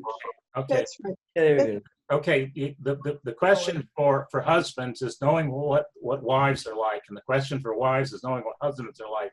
That's only a little bit harder than knowing what Zoom is like. And it's the most complicated thing. I've been working on it now for, it's almost a year. More than a year. When Judd and I got started with Zoom, but it's been more than a year, and I'm still finding stuff out. Every month, something new comes. Oh, does it do that? How does that work? Okay, Max, it's Max's turn. He's unmuted. Well, my situation was quite sad because my wife died. a couple of years before I moved. Now, that was sad, but it was also good because I didn't have quite as much stuff to move.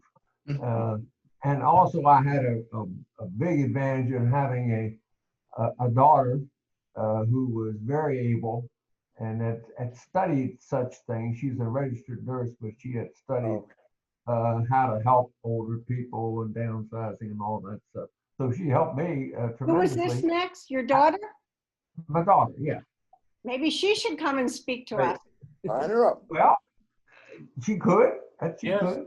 But and another thing, I used to be in real estate, so I talked to some realtors, and first of all, I found it was interesting in selling my home. It was the most interesting thing ever happened to me.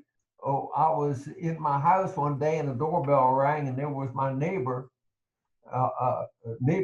who had been out for a walk, and this realtor was out walking herself. And she actually had a client who was looking for my exact kind of house in that exact neighborhood. So it was, I got my price. I didn't have to have any open houses at all. That's and amazing. They gave me 6 months to settlement. Now, all those things are just wonderful, but that's very unusual. That's true. But I will say, when you get ready to move, let's say from a house to a retirement facility, do find a realtor. And you may want to interview 3. I always say it's a good idea, and talk to your neighbors to see who they recommend. But once you find one, turn it over to the realtor and let them earn their keep. Let me say. And another thing, remember, the commission is negotiable. They say it isn't, but it is. One thing we can do in these you don't automatically have to pay 6%. One of the things in these meetings we could do is, in some future meeting, we could advertise that here's what the meeting is about, but we could have a breakout room just for people who are interested in downsizing and moving. And we could set up a breakout, and everybody's interested in that could go sit and talk to one another. And then the people who weren't interested in that could talk about something else. This is all within the capabilities of the account we have right now with Zoom. I'm interested. How many people have ever gone and have ever actually used a breakout room in any of their Zoom efforts? See, not too many people understand how it works, what it means, so. We did a breakout room once in Annandale. We used a little room and we had some people go in the other room. I understand. We talked about when we were doing the resource directory of having breakouts. One room would be about providers, another room would be about services and equipment, and the third breakout would be about medications. But I don't know if that's useful, if people would rather just talk in a group like this so they don't miss anything, or like do what is that dating call where you do it for 20 minutes and move on to the next one? So you can do 20 minutes of service providers and 20 minutes of medications. The point is, if we get more organized, if we start making plans, we can make plans to do something. It's not something you want to do at the last, or you can do it at the last minute. I could set up a break room right now, but it's not the sort of thing you should do at the last minute. You should plan on it. You should advertise that it's going to be happening. And so people who might otherwise not want to join, if that was something that was attractive to them, they'll show up and participate. It's like everything else. The more effort you put into planning something, the better off it's going to work. That's true. Another thing you should look for if you are going to move, and if you believe you're going to have a lot of leftover things that you can't take or don't want to take, you have to find a estate sales person. And that really worked out good for me. This lady took over after I had moved out what I wanted, and she got rid of the rest of it. She sold a lot. I ended up getting a check for $1,300, which I thought was good, even though there was a lot of stuff left. Most of it was not real saleable. But then she also cleaned the house out. Huh. and either contributed it or threw it away. But it needed to be done, and I didn't have to do it. I didn't have to pay somebody to do it. So it was so you normally go through a realtor to find somebody like that.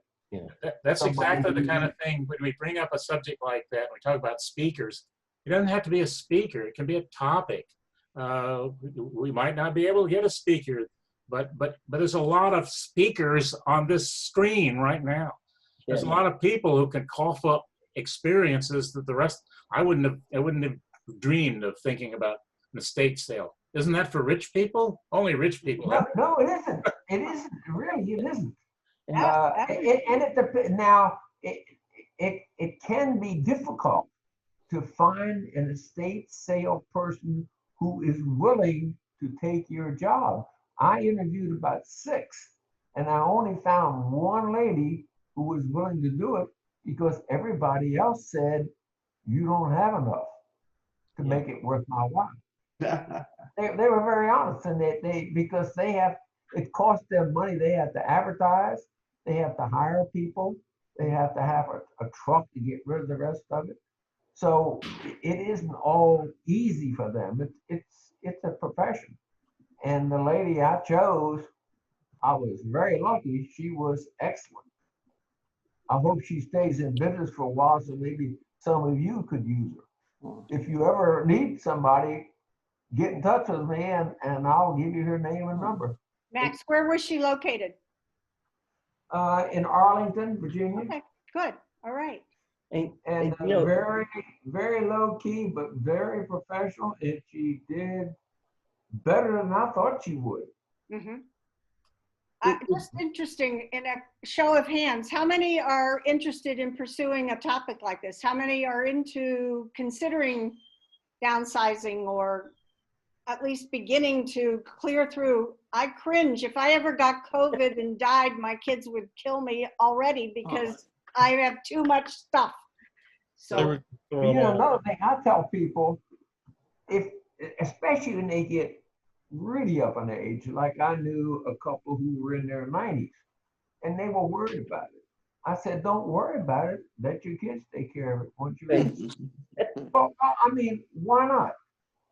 It's, when you go, let's say only one's left and they go. Well, most people own their house by that point. So it's dollars from heaven, isn't it? I don't know. It was so much work when my mother passed. I won't do that. But the point is, why should an elderly person have to worry about it? I don't get that. I think the younger people then move in and do the job, even if they have to hire somebody to help them do the job.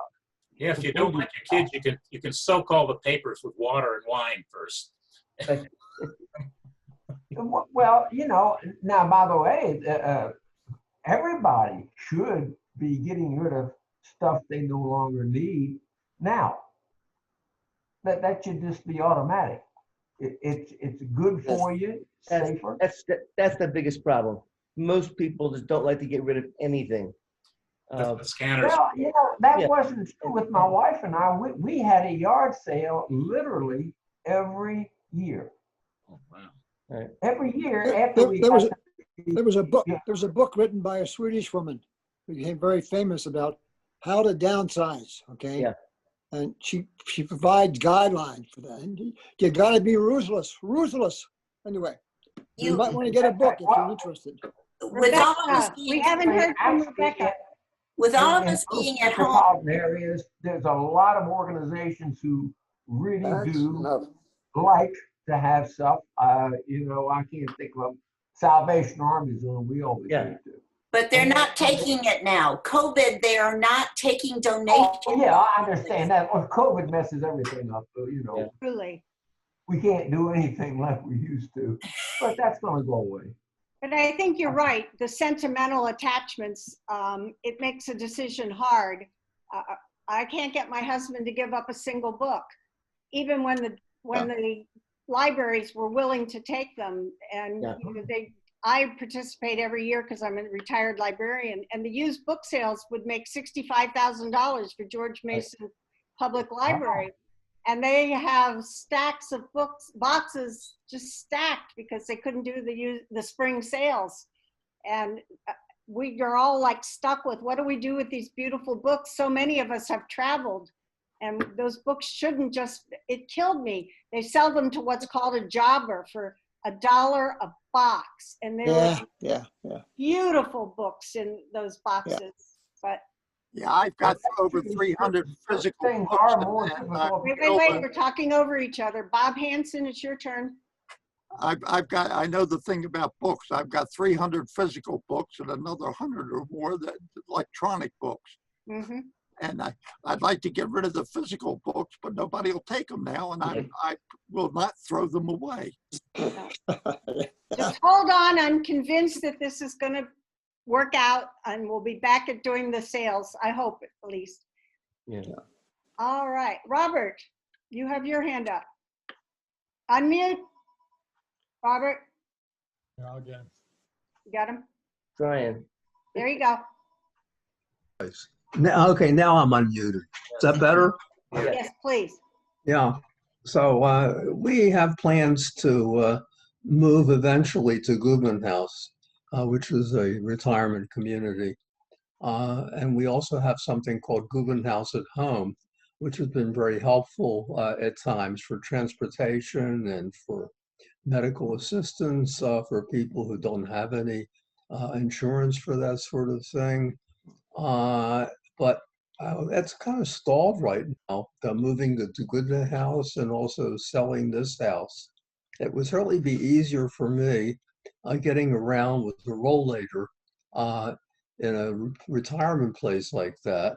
Yes. There are elevators if you want to go to other floors. There are a lot of things just on the same floor, and I could get around with my rollator, but rollator here is not very helpful unless my son comes over and actually takes me outside with a rollator.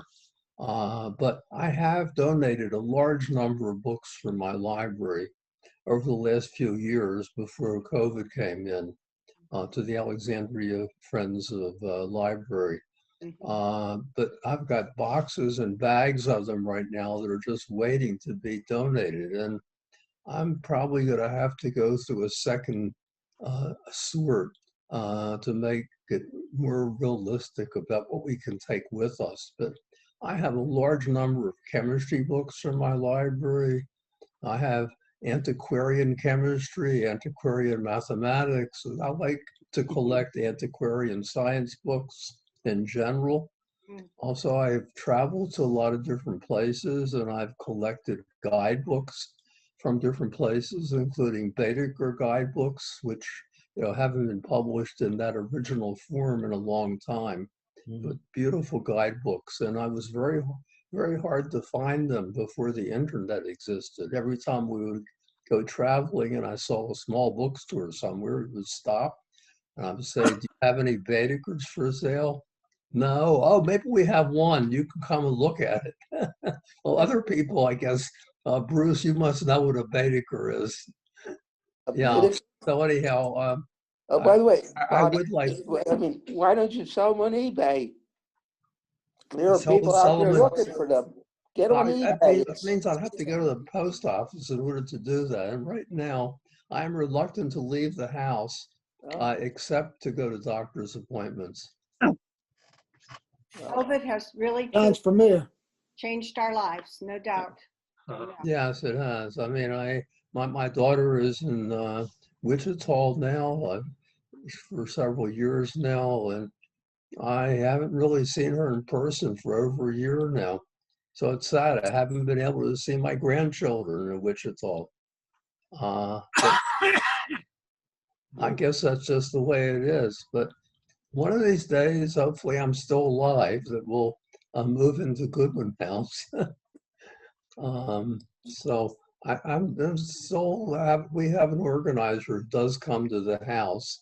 And in fact, she was here yesterday helping us sort of go through various things. And I have many, many papers. Probably a lot of my professional chemistry files I'm going to have to get rid of, and I don't think I'm going to be able to do anything except dump them eventually, because I don't think anyone's going to want them, at least not people I can contact easily.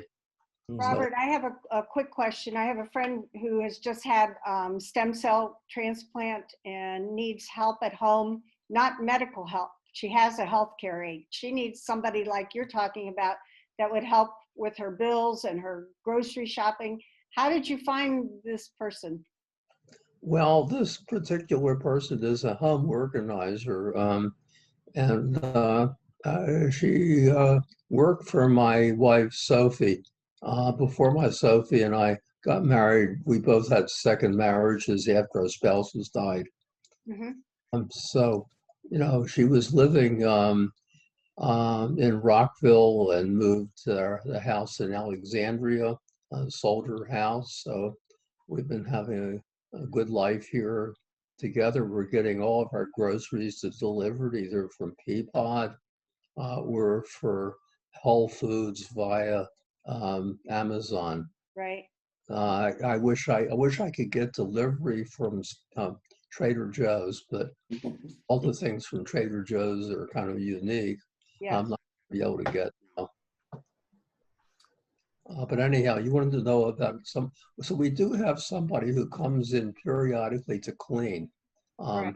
And the person is very good, and I trust the person. What we do is we put on our masks, we get onto the basement, and when she's finished, she'll let us know, and then we come upstairs and pay her. I'm trying to reduce exposure as much as possible to people coming into the house. So I do have an infrared thermometer that we use at the door just to check people's temperature. I realize that that's not the only thing. We do check both our oral and our infrared temperature every night before we go to bed, as well as we have an oximeter, which I think would be too complicated to use for a visitor. But so far, our oximeter shows 98%. So I think in some ways our health is fairly good, even though at least I'm kind of falling apart. Okay. Walt, you've been holding your hand up for a while. Go ahead, Walt. Well, speaking of books, if anybody comes across a books about how to build up your heart muscles, would you please send it to me? I'm going to be conducting a big search on the best way to build up your heart muscles over the next couple of months. And I've checked some of the websites. I've checked the foundation's website, searching for heart, for lung muscles. Whatever. Can't find anything. The same thing, NIH. There doesn't seem to be much information there. I'm going to see what I can find out and go to find out what institutions are the best institutions for addressing peripheral neuropathy problems. Okay, and if you want to make your suggestions on those institutions, please let me know. I would say at this. Another thing I would like to suggest that we do sometimes is get a peripheral neuropathy, get a neurologist, and then a neurologist foundation to come to one of our meetings. I know we've been addressing this. The fact is, neurologists don't really address our needs, okay, as a group. I've heard this complaint before, right? Okay, at meetings. They're not doing the job, okay? And, you know, if I had known about maybe doing a whole body EMG, okay, when I first detected in my legs, I would have pushed for it. I would have known about my problems otherwise beforehand anyway. But, you know, the neurologists need to address the problem. They have a problem. They are not really meeting our needs, okay? And I've heard it before. Anyway, two more things. I first learned about the group from the Washington Post a couple of years ago. I think the Mobley article. Mike and others were doing a special recruitment job, and they put an announcement in the paper, and we saw it in the paper. So anyway, is that going in the Post every week or every month or whatever? It's a message. You We might want to start doing that again if you're not. we had And somebody who specialized in putting those notices out. Part of the problem is I don't know how well those newspapers are doing, given that people aren't going to the places where they used to pick those newspapers up. So we still get ours, but anyway. Yeah. Well, Anyway, but I think Mike's also talking about things like the Golden Gazette, because you used to be able to get it everywhere, but now because of COVID, it's just not yeah, available. yeah. Anyway, All right, let Walt finish, then Bruce, then Robert. Go ahead, Walt. one more thing.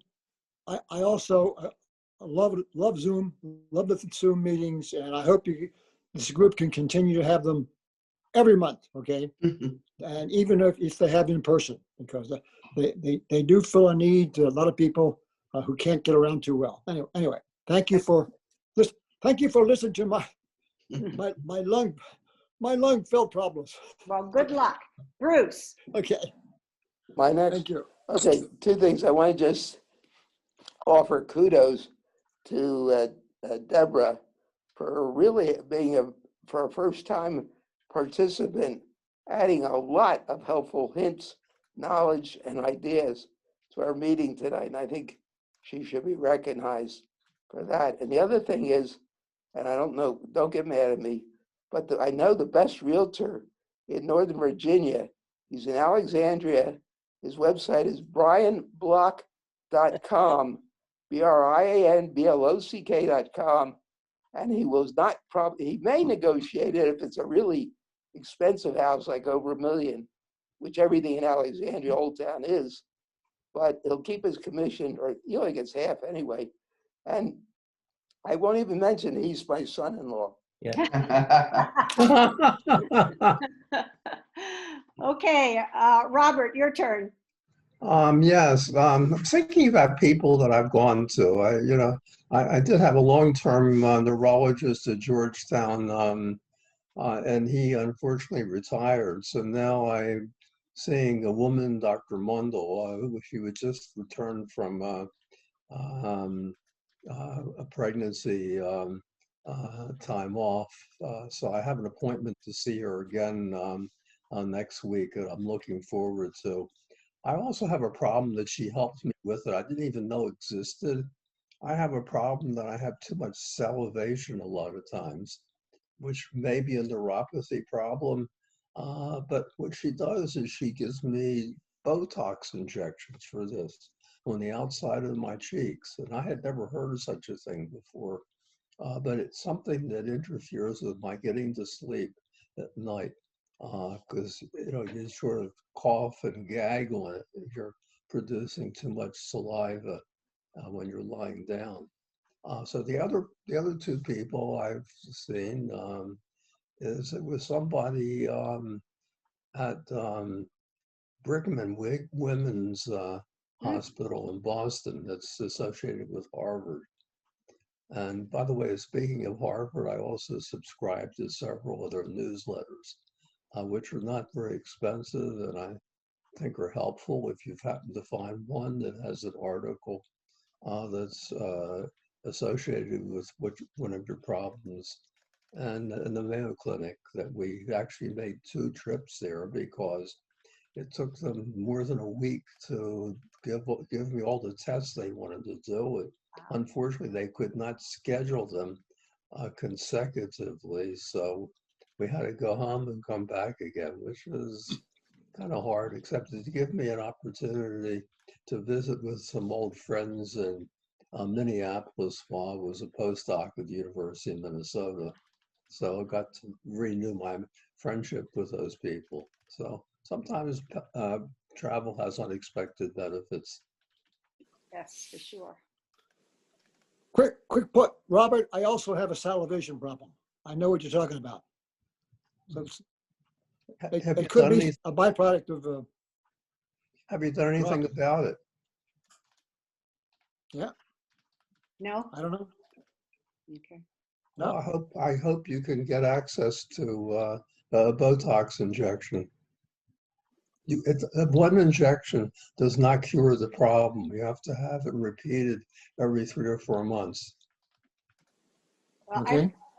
I've learned so much today. And one of the things that I want to just briefly remind you, we are trying, let me see if I can get the website back up. We are trying to do the resource directory that we talked about last month. We just began working on it, and this is what it's beginning to look like. And remember, we talked about this being a draft, but we, again, Pat, you're not sharing. Oh, I'm not sharing. Oh, that's always the problem. Hold on. What we've tried to do is come up with a form that could be filled out. I can't get back to my Zoom this way. Let me Help see me, if I can. please. Nope, that's not going to do it either.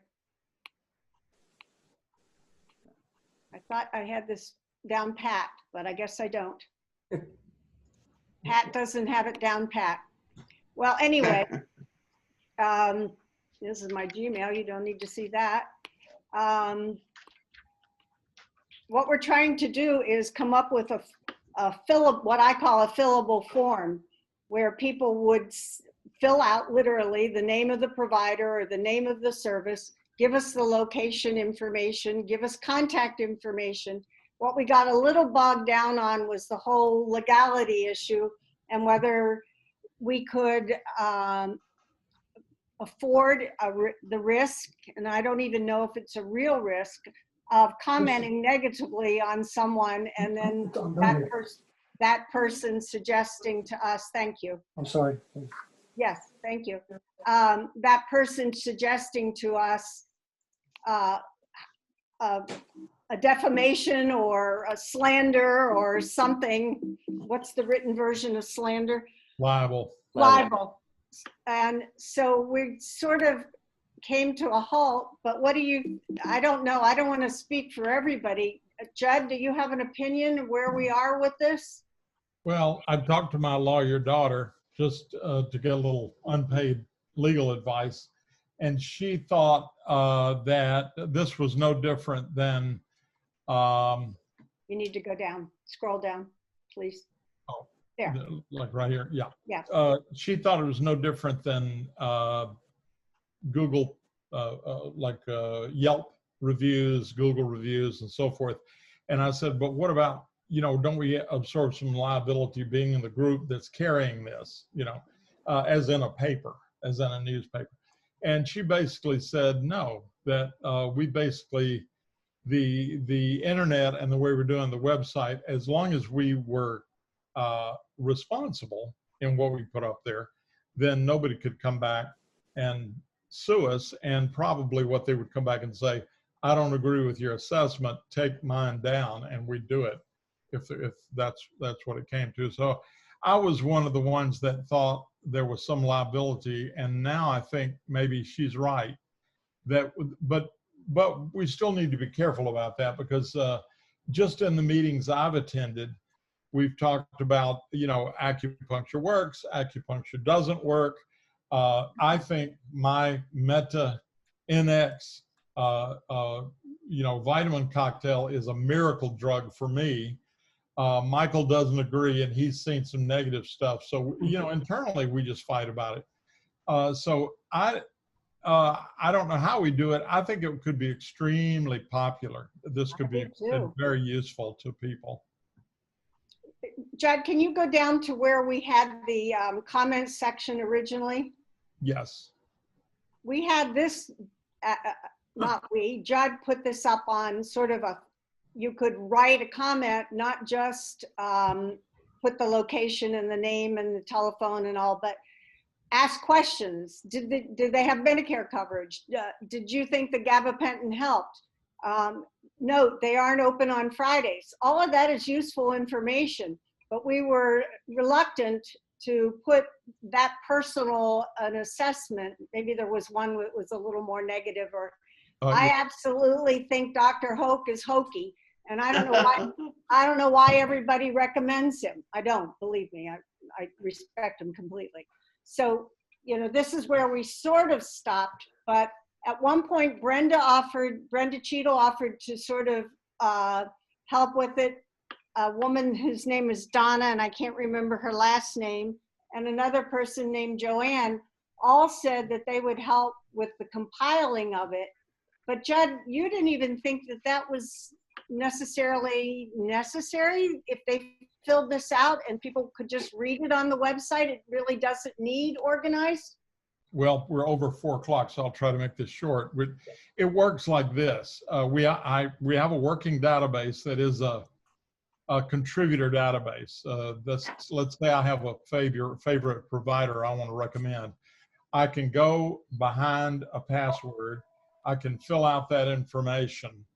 It then goes into a database that another person, somebody in the group would say, okay, I need to do these things.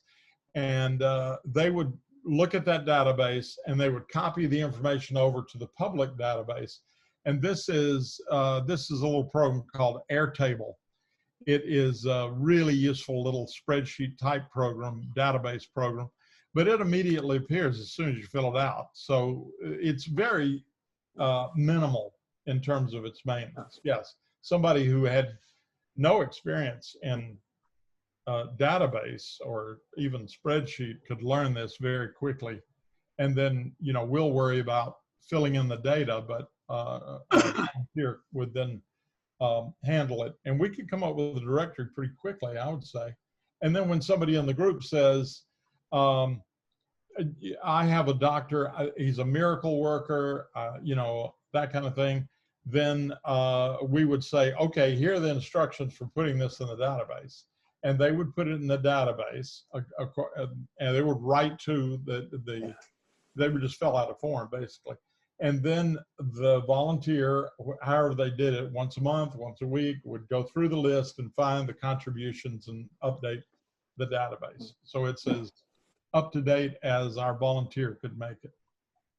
But see, that brings us back to that word that we keep using, is that we still need help. Now, maybe we could miraculously get 2 interns from George Mason, one to work on the resource directory and one to work on, happy hour, or one to work on the website that includes the resource directory, and someone else to work with more organizational issues.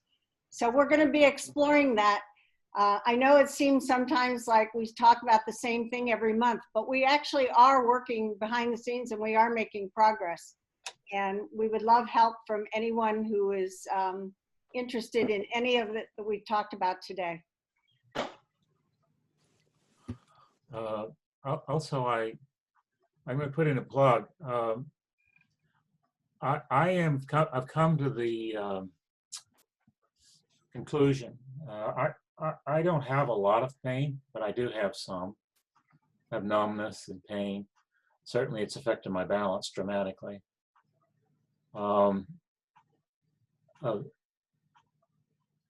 When I first started writing about PN, which was basically about 2016, late 2015, early 16, I mainly focused on what concerned me at the time, which was why my balance was deteriorating. And I started focusing on muscles and exercises, which we push is really important for that. And that became the focus. Because pain is not a major part of my life, I didn't really look at it very much. When I set out this winter to start really pulling together my thoughts about PN, and I've been working pretty hard on that the last 3-4 months. I got everything outlined except the part on pain, because I put it off and I put it off and I put it off. And so I decided, well, okay, we can't get away without addressing pain. And we spent, I guess, about 6 weeks probably working, or maybe not that long, but working on just the pain portion. And the more I got into it, the more I realized that it's really a really important part of the story of PN. And it's important, first off, because a lot of people have serious issues with PN, and it needs to be dealt with in a very serious way. But also, pain tends to dominate discussions about peripheral neuropathy. no, and this kind of focus on pain tends to be people talk about pain instead of balance. The balance is the part that's going to kill you. The pain is not going to kill you. It could drive you crazy. It could cause huge mental damage. It could cause you to do all kinds of really bad things. But in and of itself, it's not going to kill you, whereas the balance can, and often does, because people fall. And people tend not to do very well after they fall and had a really serious bad fall. But more important even than that, because pain is in a society where we have big insurance companies. The insurance companies are just delighted to spend a lot of money researching ways to sell you pills and medications.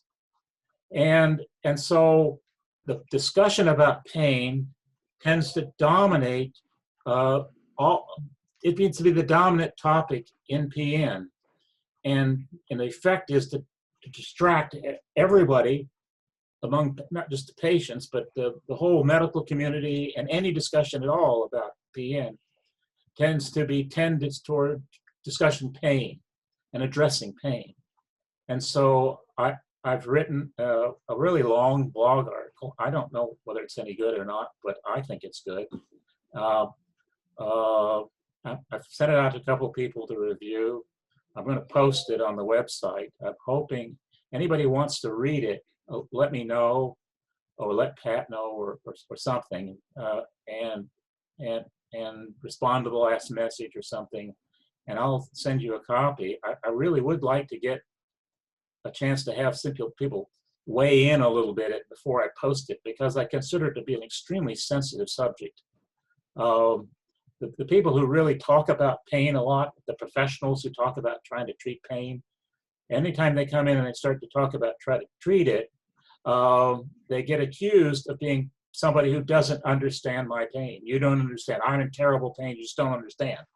Well, the truth of it is, of course, that I don't have terrible pain, and I can't completely, I can't talk about the last time I gave birth to a baby. I'm not walking around with only one arm. There's a lot of things I can't speak to completely. Nevertheless, I did the damnedest thing I could do to try to write about what the science is about pain and why it's a special problem for PN. So if anybody's willing to read it, please let me know. On a happier note, I like to say, I want this happy hour to be a happy hour, and I want in the evening where everybody can drink what they want or smoke what they want or do whatever they want, and let's get happy. We need it. I don't want to hear about your blankety blank pain. I know we all know what pain is. Why do you want to feed on pain? I want to talk about what our attitudes should be towards pain. How should we visualize? Take a drink, Mike. How do we think about it in a helpful way? How do we put it in its place? I don't want to talk about a happy hour, Mike. Peter, feel free to bring your glass of wine or your I plan on my beer, buddy. Right. They know, the people know me know I have a bud cave. And remember, I have a problem drinking. I drink too, but I like it. It's the only thing that gets me out of my pain. Remember that would be doing it Zooming virtually, so you would have to bring your own, and that's no problem. Whatever floats your boat, Peter. It can be wine, it can be beer, it can be whatever you want. For me, it would probably be chocolate. Okay. But I also understand Mike has put a lot of effort into writing this so that we could understand more that the issue is balance, that we think it's pain, but the balance is the issue that's really going to eventually affect our final lives. So anyway, I would say that, Mike, I have seen a great improvement. You've done a lot of editing, very, very much better than the initial write-up that I read. And secondly, please make the font readable. I cannot read it. I can't hear very well, and I guess I can't see very well, but if you do post it, please make the font larger. Okay, it looks like, did you just leave? Yeah, he may have said goodbye. As you all know, you are welcome to stay on. The official ending of this meeting is to remind us about CJ's meeting, which I think is going to be amazing, with Nancy Froman on October 12th and Dr. Parikh, the podiatrist, on our November 7th. And Judd has his hand up. Go ahead, Judd. Well, did we ever find out who Samsung is? No, I thought that came on when the new, what was her name? Deborah? No, Max? Marilyn. Is that Max's thing? Marilyn's back? Max, yes, that came up as soon as she came on. So it might be related when she was having her tablet issues. Uh-oh, well, she's gone and she's still on. Right. I know. So, That's right. actually, We can get rid of her. yeah, yeah. Well, it'll go off when the meeting's over. But I just wondered. Yeah, Okay. I'm writing her a note anyway, so I'll mention that. Okay, please say that, because she may have tried to rename herself, remember, at the beginning? Yes. And ran into trouble that way. I'm going to say thank you and goodbye, and everybody stay safe and stay healthy, and pray that we can have an election that's real and safe, and that's all I'm going to say. Yes. So I'm not going to close it down right now. Anybody wants to stay and talk, you can do that as long as you want. So enjoy, stay safe, and I'm looking forward to next month. Good, Bob. Thank you for that positive ending. Yes, stay safe. I don't know if everybody knows, but Bob has been associated with us directly and indirectly. He's tried to start his own group inside of the VA hospital in Baltimore, and the VA people absolutely forbid it. They wouldn't give him space or room or anything. So I think there's one of the things, and I hadn't thought about doing it before, but one of the things we can do is to let Bob use this Zoom account to start his own VA group. Wow, wouldn't that be amazing? Yeah. The idea. That's really forward thinking, outside the box. There are some administrative aspects of it, but we can at least get it started. Actually, it's the old network concept. That's what we're trying to do, is start satellite groups. Yeah, I think Bob has already stepped forward. He already knows people. He knows how to get hold of people. That's harder, Right. of course, with COVID, but he probably could get something started pretty easily. I think maybe. If the problem before was VA refused to have their name associated with it. They were all for the idea of the vets getting together and talking about it, but but now we know, for instance, the person who's working on the lobbyist, he also has connections to the VA, not to the VA, but to the veterans group. So we might be able to work that angle and put Bob Hansen in with that lobbyist, and maybe they could get something started. That's one of my concerns, because like with the Caregivers Action Network, that was really informative, but we've not been able to follow up on it.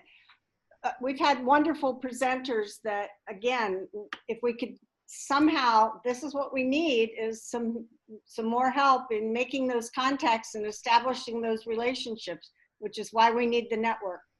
So one of the things we have to do, we have to recognize that the ties between those people who are on this screen now and we're on earlier and we're on last week, those personal ties can persist and sustain us even when the ideas aren't enough.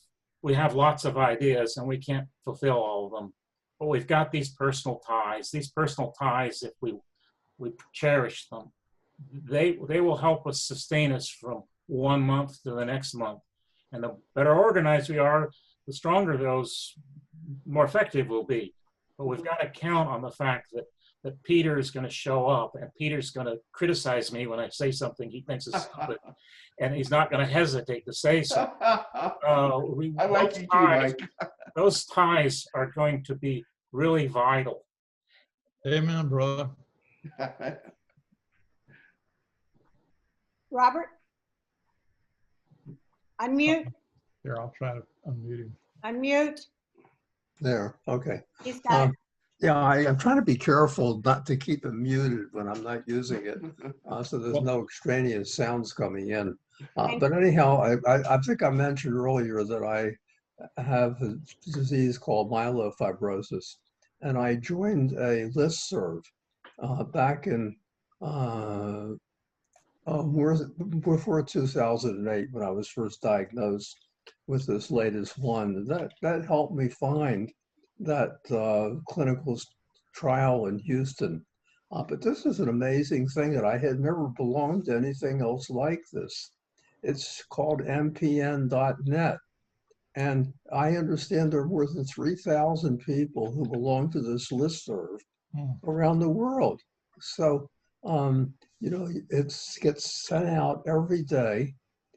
There is a place where you can go to read all prior messages from the listserv provided by a nonprofit organization for, I guess, different kinds of medical problems. And I have learned so much from this group. It's incredible. You know, the people who really keep the group going are the leaders, and there are maybe half a dozen of those. Before COVID, we were having every other year meetings in Scottsdale together at the Mayo Clinic there. And that was wonderful, using the Mayo Clinic auditorium. And it was so subscribed that that auditorium was insufficient to handle all the people, just the people coming from Australia even. So I think if you, I'm not suggesting you do anything like this, but what I'm saying is that there are other ways of really getting people from all over to be able to be part of what you're doing. Excellent idea. We had a librarians listserv, which was simply amazing, the amount of information that was shared. We didn't have Zoom at the time, and I'm sure they're doing that now, but I understand. Are you saying M as in Mary, P as in peripheral, and N as in neuropathy.net? Correct. Okay. So you actually have to apply to get into that, but I'm sure if you go to that website, you'll find out about it. Right. Thanks for sharing. See, at the very end, we get important information. You know, I think, you know, the subject isn't necessarily that of any interest to anybody else in this group, but the method of doing this and the ways that they have gotten people to coalesce, I think, is very important. Exactly. All right. Thank you, everyone. Appreciate everyone's attendance and cooperation and participation. Bye-bye. Bye. Bye-bye. Bye.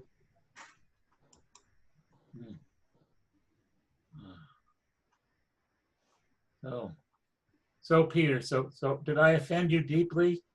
No, you just made me miserable because I don't want to talk about all this depressing stuff. And you're telling me how you're getting worse and worse, and you want to write a letter. I got a whole journal about I wrote about my pain. I should send it to you to get out to tell you're not the only one in that boat. Well, my pain, what I was trying to write about is what is the science behind pain? What's going on, and why is some people's pain, their perception of pain worse, and then why might the signaling be worse? Well, I think it's mind over matter. Some people have the ability to use their mind enough to get over this pain bit. Like, I'm sure football players know about pain and somehow they don't think about it when it's there, and they can play the game. It's in your mind, man. You get your brain intelligence working for you, that runs your whole body. That's my outlook. Once you get the brain to figure out how to control your body better, and you might have some faith or whatever it takes, that might be helpful. I'm working on that angle. What is the saying that something a small little seed can move a mountain? It sounds ridiculous, but there's a point about it. It means if you have something and you think it's going to work, it's a good possibility it will work. But if you think it won't work, it's not going to work. I need to get that, whatever it takes. Michael. I think there's an awful lot to what you're saying there. I'm looking for something out here. Let's see, find it. I can find it. Michael, don't forget to turn off the recording. Oh. I think we're Might be a finished with good the recording idea. part. I mean, what if somebody else want to say something? This gentleman, Mohammed's there. These people have stuck with us. Mohammed, what do you want to say? So what I wrote in this thing was if let's see. If you, the problem, but a big problem with PN is that your body's telling you to take an action. That's what pain is. It's your body sends signals to your brain, and your brain has to do something with them, and it can become alarmed. That is, the brain can look at these signals and say, this is something dangerous. And if it thinks it's dangerous, it creates something called pain in your brain. And that thing of pain, that sense of discomfort, is then supposed to get you to motivate you to do something. And so it's pain is a way of your brain. No, I want to know, why can't the brain notify the brain that something's going wrong, and why can't the brain send, like when you're sick and have a cut, the brain sends cells down there to clean it out and to cure it? Why can't the brain send some cells down there to help the nerves? Because the nerves, according to the doctors, they can't do anything. So my thinking is, maybe the brain has the ability, if you could just adapt the brain to check on your nerves and make them better. That's pretty much where I'm going with this. Oh, good. You need first off to tell your brain, I'm really literally tell your brain, say to yourself, this is not dangerous. I am not in danger. Yes, brain, you were trained from birth, perhaps before birth, to think of pain as a danger signal. And you were trained at birth or before birth or very early, you were trained to react to that signal by seeking to fix it. Yeah. Do something. You cried for your mother. You Right. cried. You tried to take whatever actions. If you got cut on your finger, you looked at your finger and you looked and you saw blood and you did something about it. You're trained from very early age to take these signals and say, this is dangerous. I have to do something.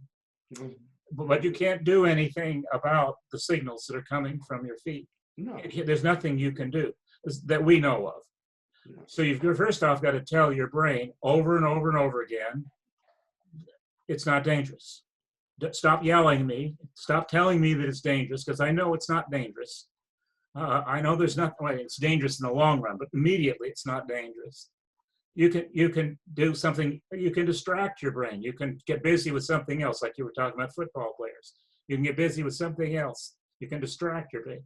You can put chemicals in your body, and they go to your brain, and they can modify the processes. That's what Neurontin does. That's what the alcohol does. That's a lot of these things do.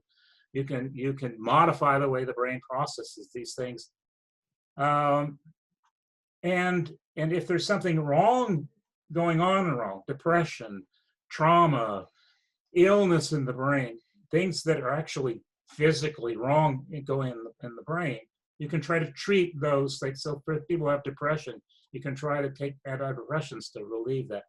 All of these things are ways of getting you to treat the brain, to make pain less of an issue in your life. Those are the tools we have. But the one thing you can do is tell yourself, okay, go pain. I understand. Yeah, you're sending me these signals. But I can't control it completely. It happens to me every night, sometimes during the day. And I do my best. I say, okay, yeah, I hear you. I understand, but it's not dangerous. And it helps. Does it work all the time? No. Have I been able to convince my body to not keep sending me those signals? No.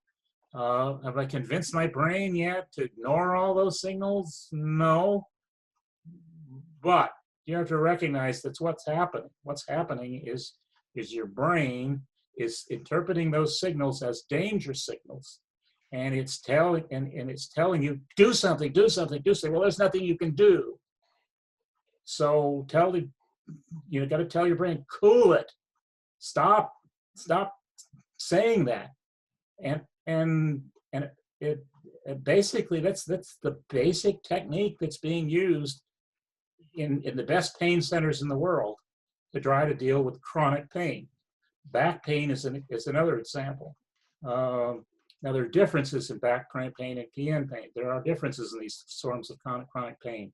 But if you can't do anything to stop the physical processes, as far as I know, there's nothing I can do to stop PN from continuing. If there's nothing you can do about it, then you want to tell your brain, stop sending me those signals. And it's a training process. You got to train your brain. Now, I don't know much about all the techniques. All I know is to tell myself, cool it, stop. And I can see a difference. I've been working at it now for months. I can see a difference, but it's not if it works, it's not instantaneous. That's really what the science is saying about pain, and that's one of the big points. But the essay is going into what I can understand about how pain actually works. And why is it that, the disconnect, the logical disconnect? I mean, these signals from our senses are designed to generate, we have a system here that's designed to take the signals and generate pain. It was born, and it's causing us a problem because it's chronic, and we really can't do anything to fix it. We can't stop these signals from coming. So if you can't stop the signals, then you got to figure out a way to live and to function, even though the signals are still coming. Anyway, that's the substance of the essay. Yes, next. Go ahead. Mike, when are you moving? Oh, I don't know. The Is that problem is just a we plan? love this house. Our problem is we don't have much income. We don't have much income. So this house, we don't have a lot of money. We're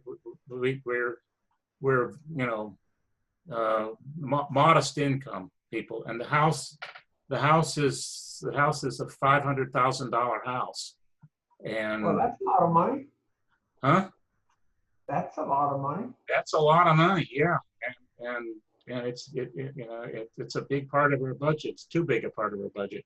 But we love the house. We like being here. Oh yeah, you don't want to move. In other words, we don't want to move, and so we're in a situation where we really don't want to move. We're trying to figure out what exactly do we do. And it's not a slam dunk decision. So right now we're trying to get a refinance to cut down on a little bit of the cost of staying here. well, it should be able to now because the interest rate is down real low. Yeah, it is. I don't know whether it'll stay low. God knows what. Well, that's why you don't want to wait too long because the interest rate is very low now. Yeah. So we started, but yeah, we're going to do that. If we decide to move, well, we'll just, okay, we spent a lot of money on fees to do a refinance. Okay, that's the way life is. But in terms of budget, it makes no sense for us to be here. In terms of doing what you like to do in life, it does make a lot of sense to say. So, yeah. Well, I tell you one thing, when you move to a place like I'm at, it does relieve you of a lot of things. Oh yeah. You sort of pay one bill a month and that's it. You don't write a lot of checks, and you don't have any yard work to do. And in this place, they even come in and clean twice a month. Yep. That's a big part of our expense of being here. I can't cut the grass. That's what I mean. So if you move to a retirement place, so my suggestion is start looking at retirement places, and you can do that online and see which ones look good, and then actually go look at them. Yeah, yeah. Lindy really loves this place, and I like it too. And you have to realize that wherever you go, it's got to be designed for somebody who has peripheral neuropathy. Wherever I walk in this house, just about everywhere, and I can reach out and touch something to help my balance. Well, then maybe you don't worry about moving. Try to do the best you can by staying, by refinancing. Yeah, like if I had all the answers, I would. Well, maybe that is your answer, at least at this moment, Yeah, I don't have them.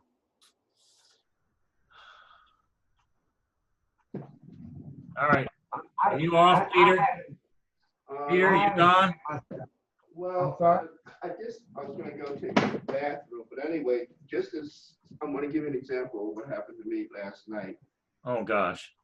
Well, I have vertebrae that are ruptured in the bottom lower of my spine, and because of that, my muscles are deteriorating, my thighs, particularly in the right side. And I saw that last night, and one side looked worse than the other. And I went to sleep, and during the sleeping, I had a rippling effect in my muscles, my legs that were automatic, And this morning when I woke up, and my muscles didn't look as bad as they did last night. So that's an example for me saying that your brain does have the ability to fix things when you think it's impossible. And that's what I'm hoping on. And in therapy, they do rub a wooden roller on your thighs to help the muscles smooth that out. Yeah. But that rippling effect happened automatically in my leg during the night, and you look better. That's telling me the brain does have ability to help you cure. Oh, it does. And we underestimate. We go to our primary care, and we go to a neurologist, and we expect these people to have all the answers, when in fact the people probably need the most are physical therapists and occupational therapists and people that we just don't, that we've never dealt with before, and never even heard of in some cases. And these people aren't paid like neurologists are paid.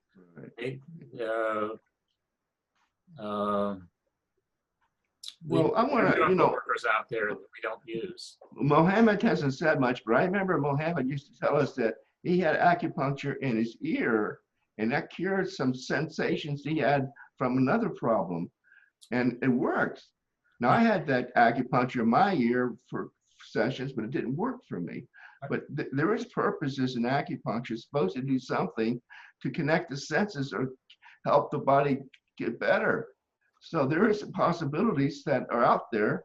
And I think the possibility of us being able to use our imagination, believing that if the brain could help us and think it will help us, and it is helping us, that is positive feedback. Yeah. My wife injured her knee. She injured her foot, and they put in one of these boot things. Yeah. And we went on a trip, and she did a lot of walking in the boot. And that damaged, irritated, whatever, her knee, and she got where she could hardly walk because the knee was so bad. She went to see this physical therapist. The physical therapist says, she damaged her right knee. Oh, and the physical therapist says, okay. And she started manipulating her left knee. And my wife said, no, it's my right knee. She said, that's okay. She started manipulating her left knee. She just walked out of the room. Lydney just got up and walked out of the room without any pain at all. We looked at that and our jaws dropped. This is a form of physical therapy that has advocates. This lady's an advocate of that particular technique, and it all has to do with signaling and brain signaling and blah blah blah. I just go crazy. Point is, just because you think it's obvious that this is the problem doesn't necessarily mean that's what you need to focus on to get the problem fixed. Yeah, right. Okay. That's Hey, interesting. Peter, how's the car working for you with that? Oh, I can't live without that handbrake. I have to use that handbrake. So it's working good, huh? Definitely. I mean, I can't use any other car. Sometimes I would like to use my wife's car, but she doesn't have it, so I can't use that Excellent. car. I'm glad it worked so well for you. Oh, it's a lifesaver, man. Thank you you were the one who introduced us to that man. I wouldn't have known about it until we came to the. Yeah, well, I never got my car fixed, and I'm still Oh. driving okay, but I Yeah, guess eventually I'm going to have to go back and see him. you got it out of car fixed control. the same place. I got my car fixed the same place. Oh. And I Oh, took did it. you get yours fixed? Yeah, same guy. Mike, you Oh. got your car fixed too, huh? Yeah. And I didn't And know the that. guy in Vienna, right? right. And I went to there's a office in Chantilly. I can't remember the name of it right now, but anyway, they came out to one of our meetings here last summer, and last Oh, yeah. summer, fall, and they made a point that in Virginia, you don't have to tell the Department of Motor Vehicles that you have a hand control, but if you get stopped and don't have a modified driver's license, they can give you a really hard time. Yeah. So I've been trying to get my license expired in June. I've been trying to get a new license, but anyway, so and jumping through hoops to try to get an appointment to get in there to get a new license. Huh. But do you have one that works? Do you actually use the handbrake on your car? Yeah, I use the hand brake. It's also a brake and accelerator. Accelerator. I only use the brake part. I only use the brake. Yeah. That's interesting. You didn't tell us that you got it. How long have you had it? I told everybody you, Peter, but I knew, I just was so careful not to tell you. I don't remember hearing that song. I'm glad you got it. But a couple of months ago, I needed to let the car in for something, and the loaner car, yeah. Well, I didn't.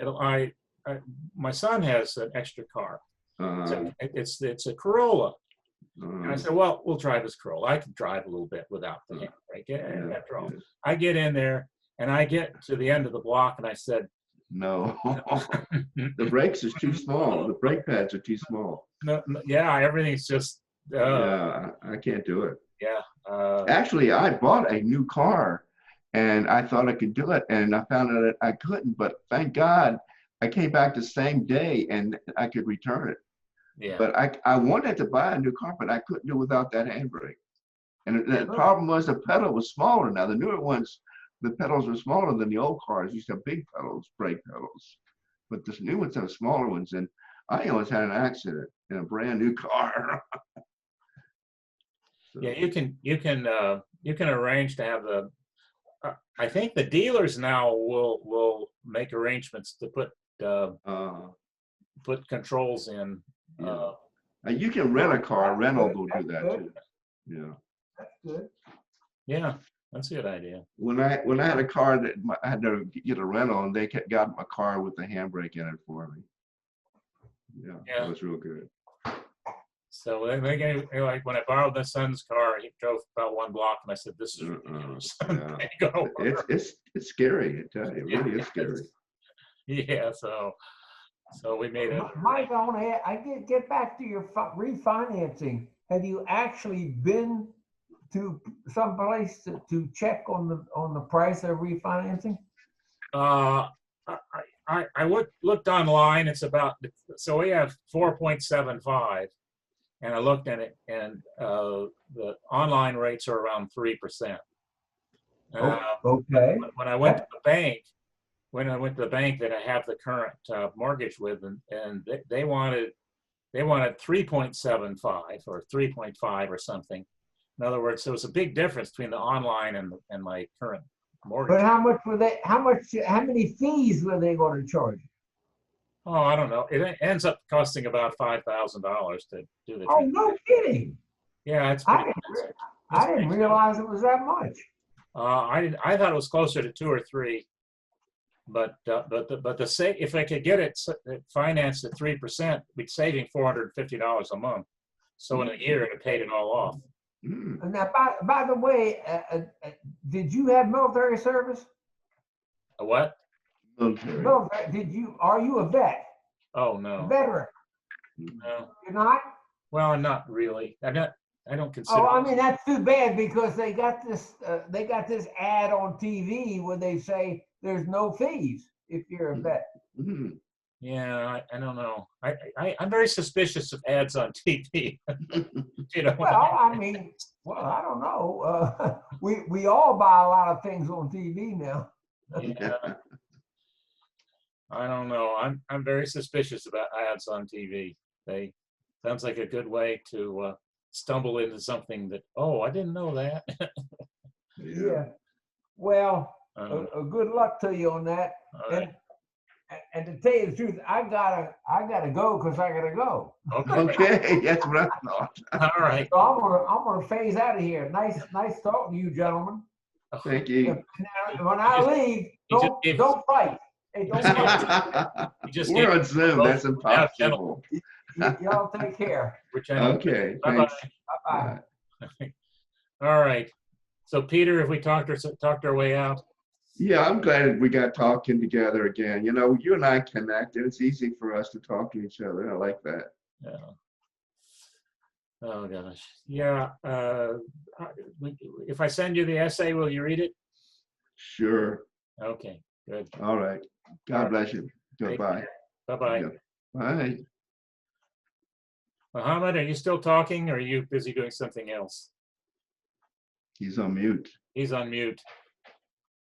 He's muted.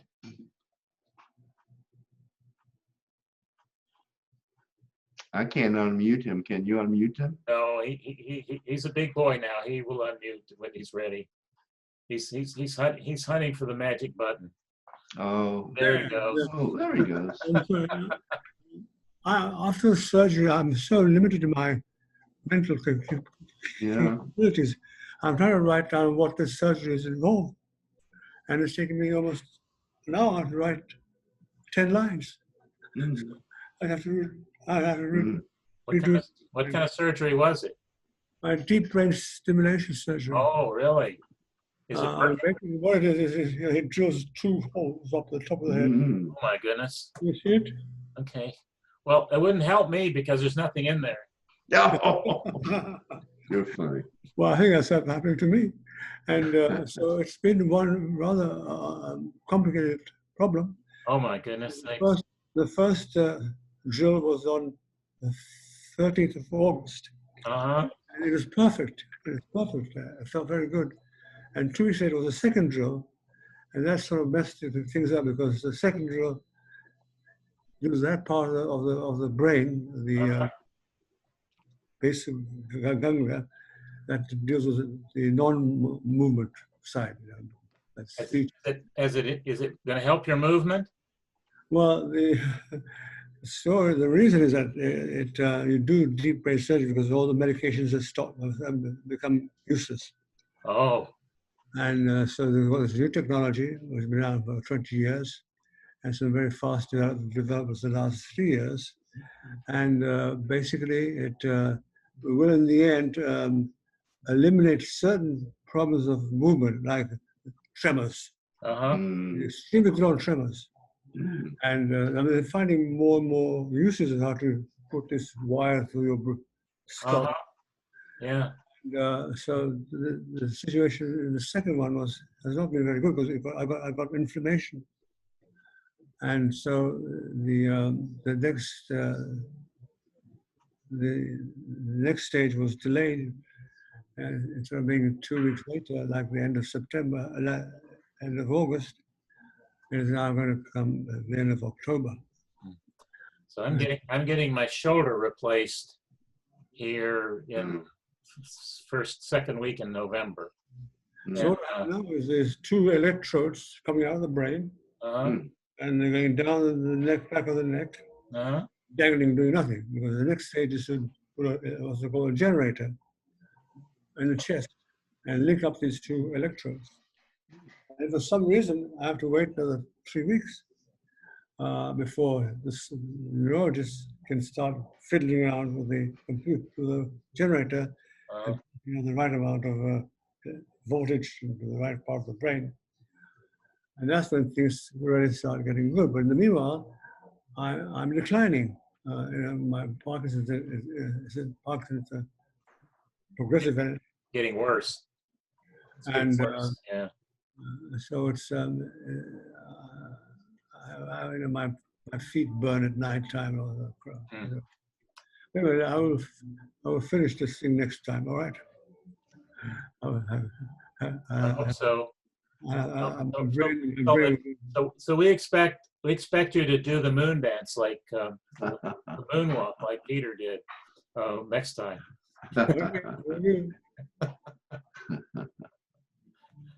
Oh wow! I look forward to that, Mohammed. okay. Yes. Yeah, well, have it. Well, I like to write this down. I mean, it takes me. What is? In good old days, I used to go to a 20-page report in one morning. Nowadays, it's taking me 20 minutes to do one line. Oh. And also, because I'm not connected, my brain, my mouth, my hands are not connected. I have problems with writing properly. I gotta go. Sorry. So what does that nurse of yours say? That lovely lady who lives with you. What does she say about it? She's fed up with me. She wants to take the dog out. I'm absolutely really grateful. She is so fantastic. I really love Yes, we loved it when she came, and we would really love to have her back talking to us again. Especially talk about caregiving, because you're going through a lot of that right now. We've got so many people who are caregiving for others. We got a lot of people who both people are both ill, both have problems, so they're each trying to care for each other. Your wife was that was phenomenal when she came on that time a couple months ago. She's very outgoing personality and relates well with people. She's wonderful. I agree with that 100%. Yeah, I would love it if we could get her back on one of these meetings. She'll join us. I hope she will consider getting back with us. She was just simply incredible. That was phenomenal. She knows so much about stuff. But, all the rest of us think we know stuff, but that's simply because we have to. We can't just sit there. We got to say what we think is true, whether it's right or not. We can't just sit there. We got to speak. We got to try to do stuff, and even when we don't really understand all that much. Yeah. All right. I'm going to shut this down. Okay. All right. Take care. Bye. Okay. Bye-bye.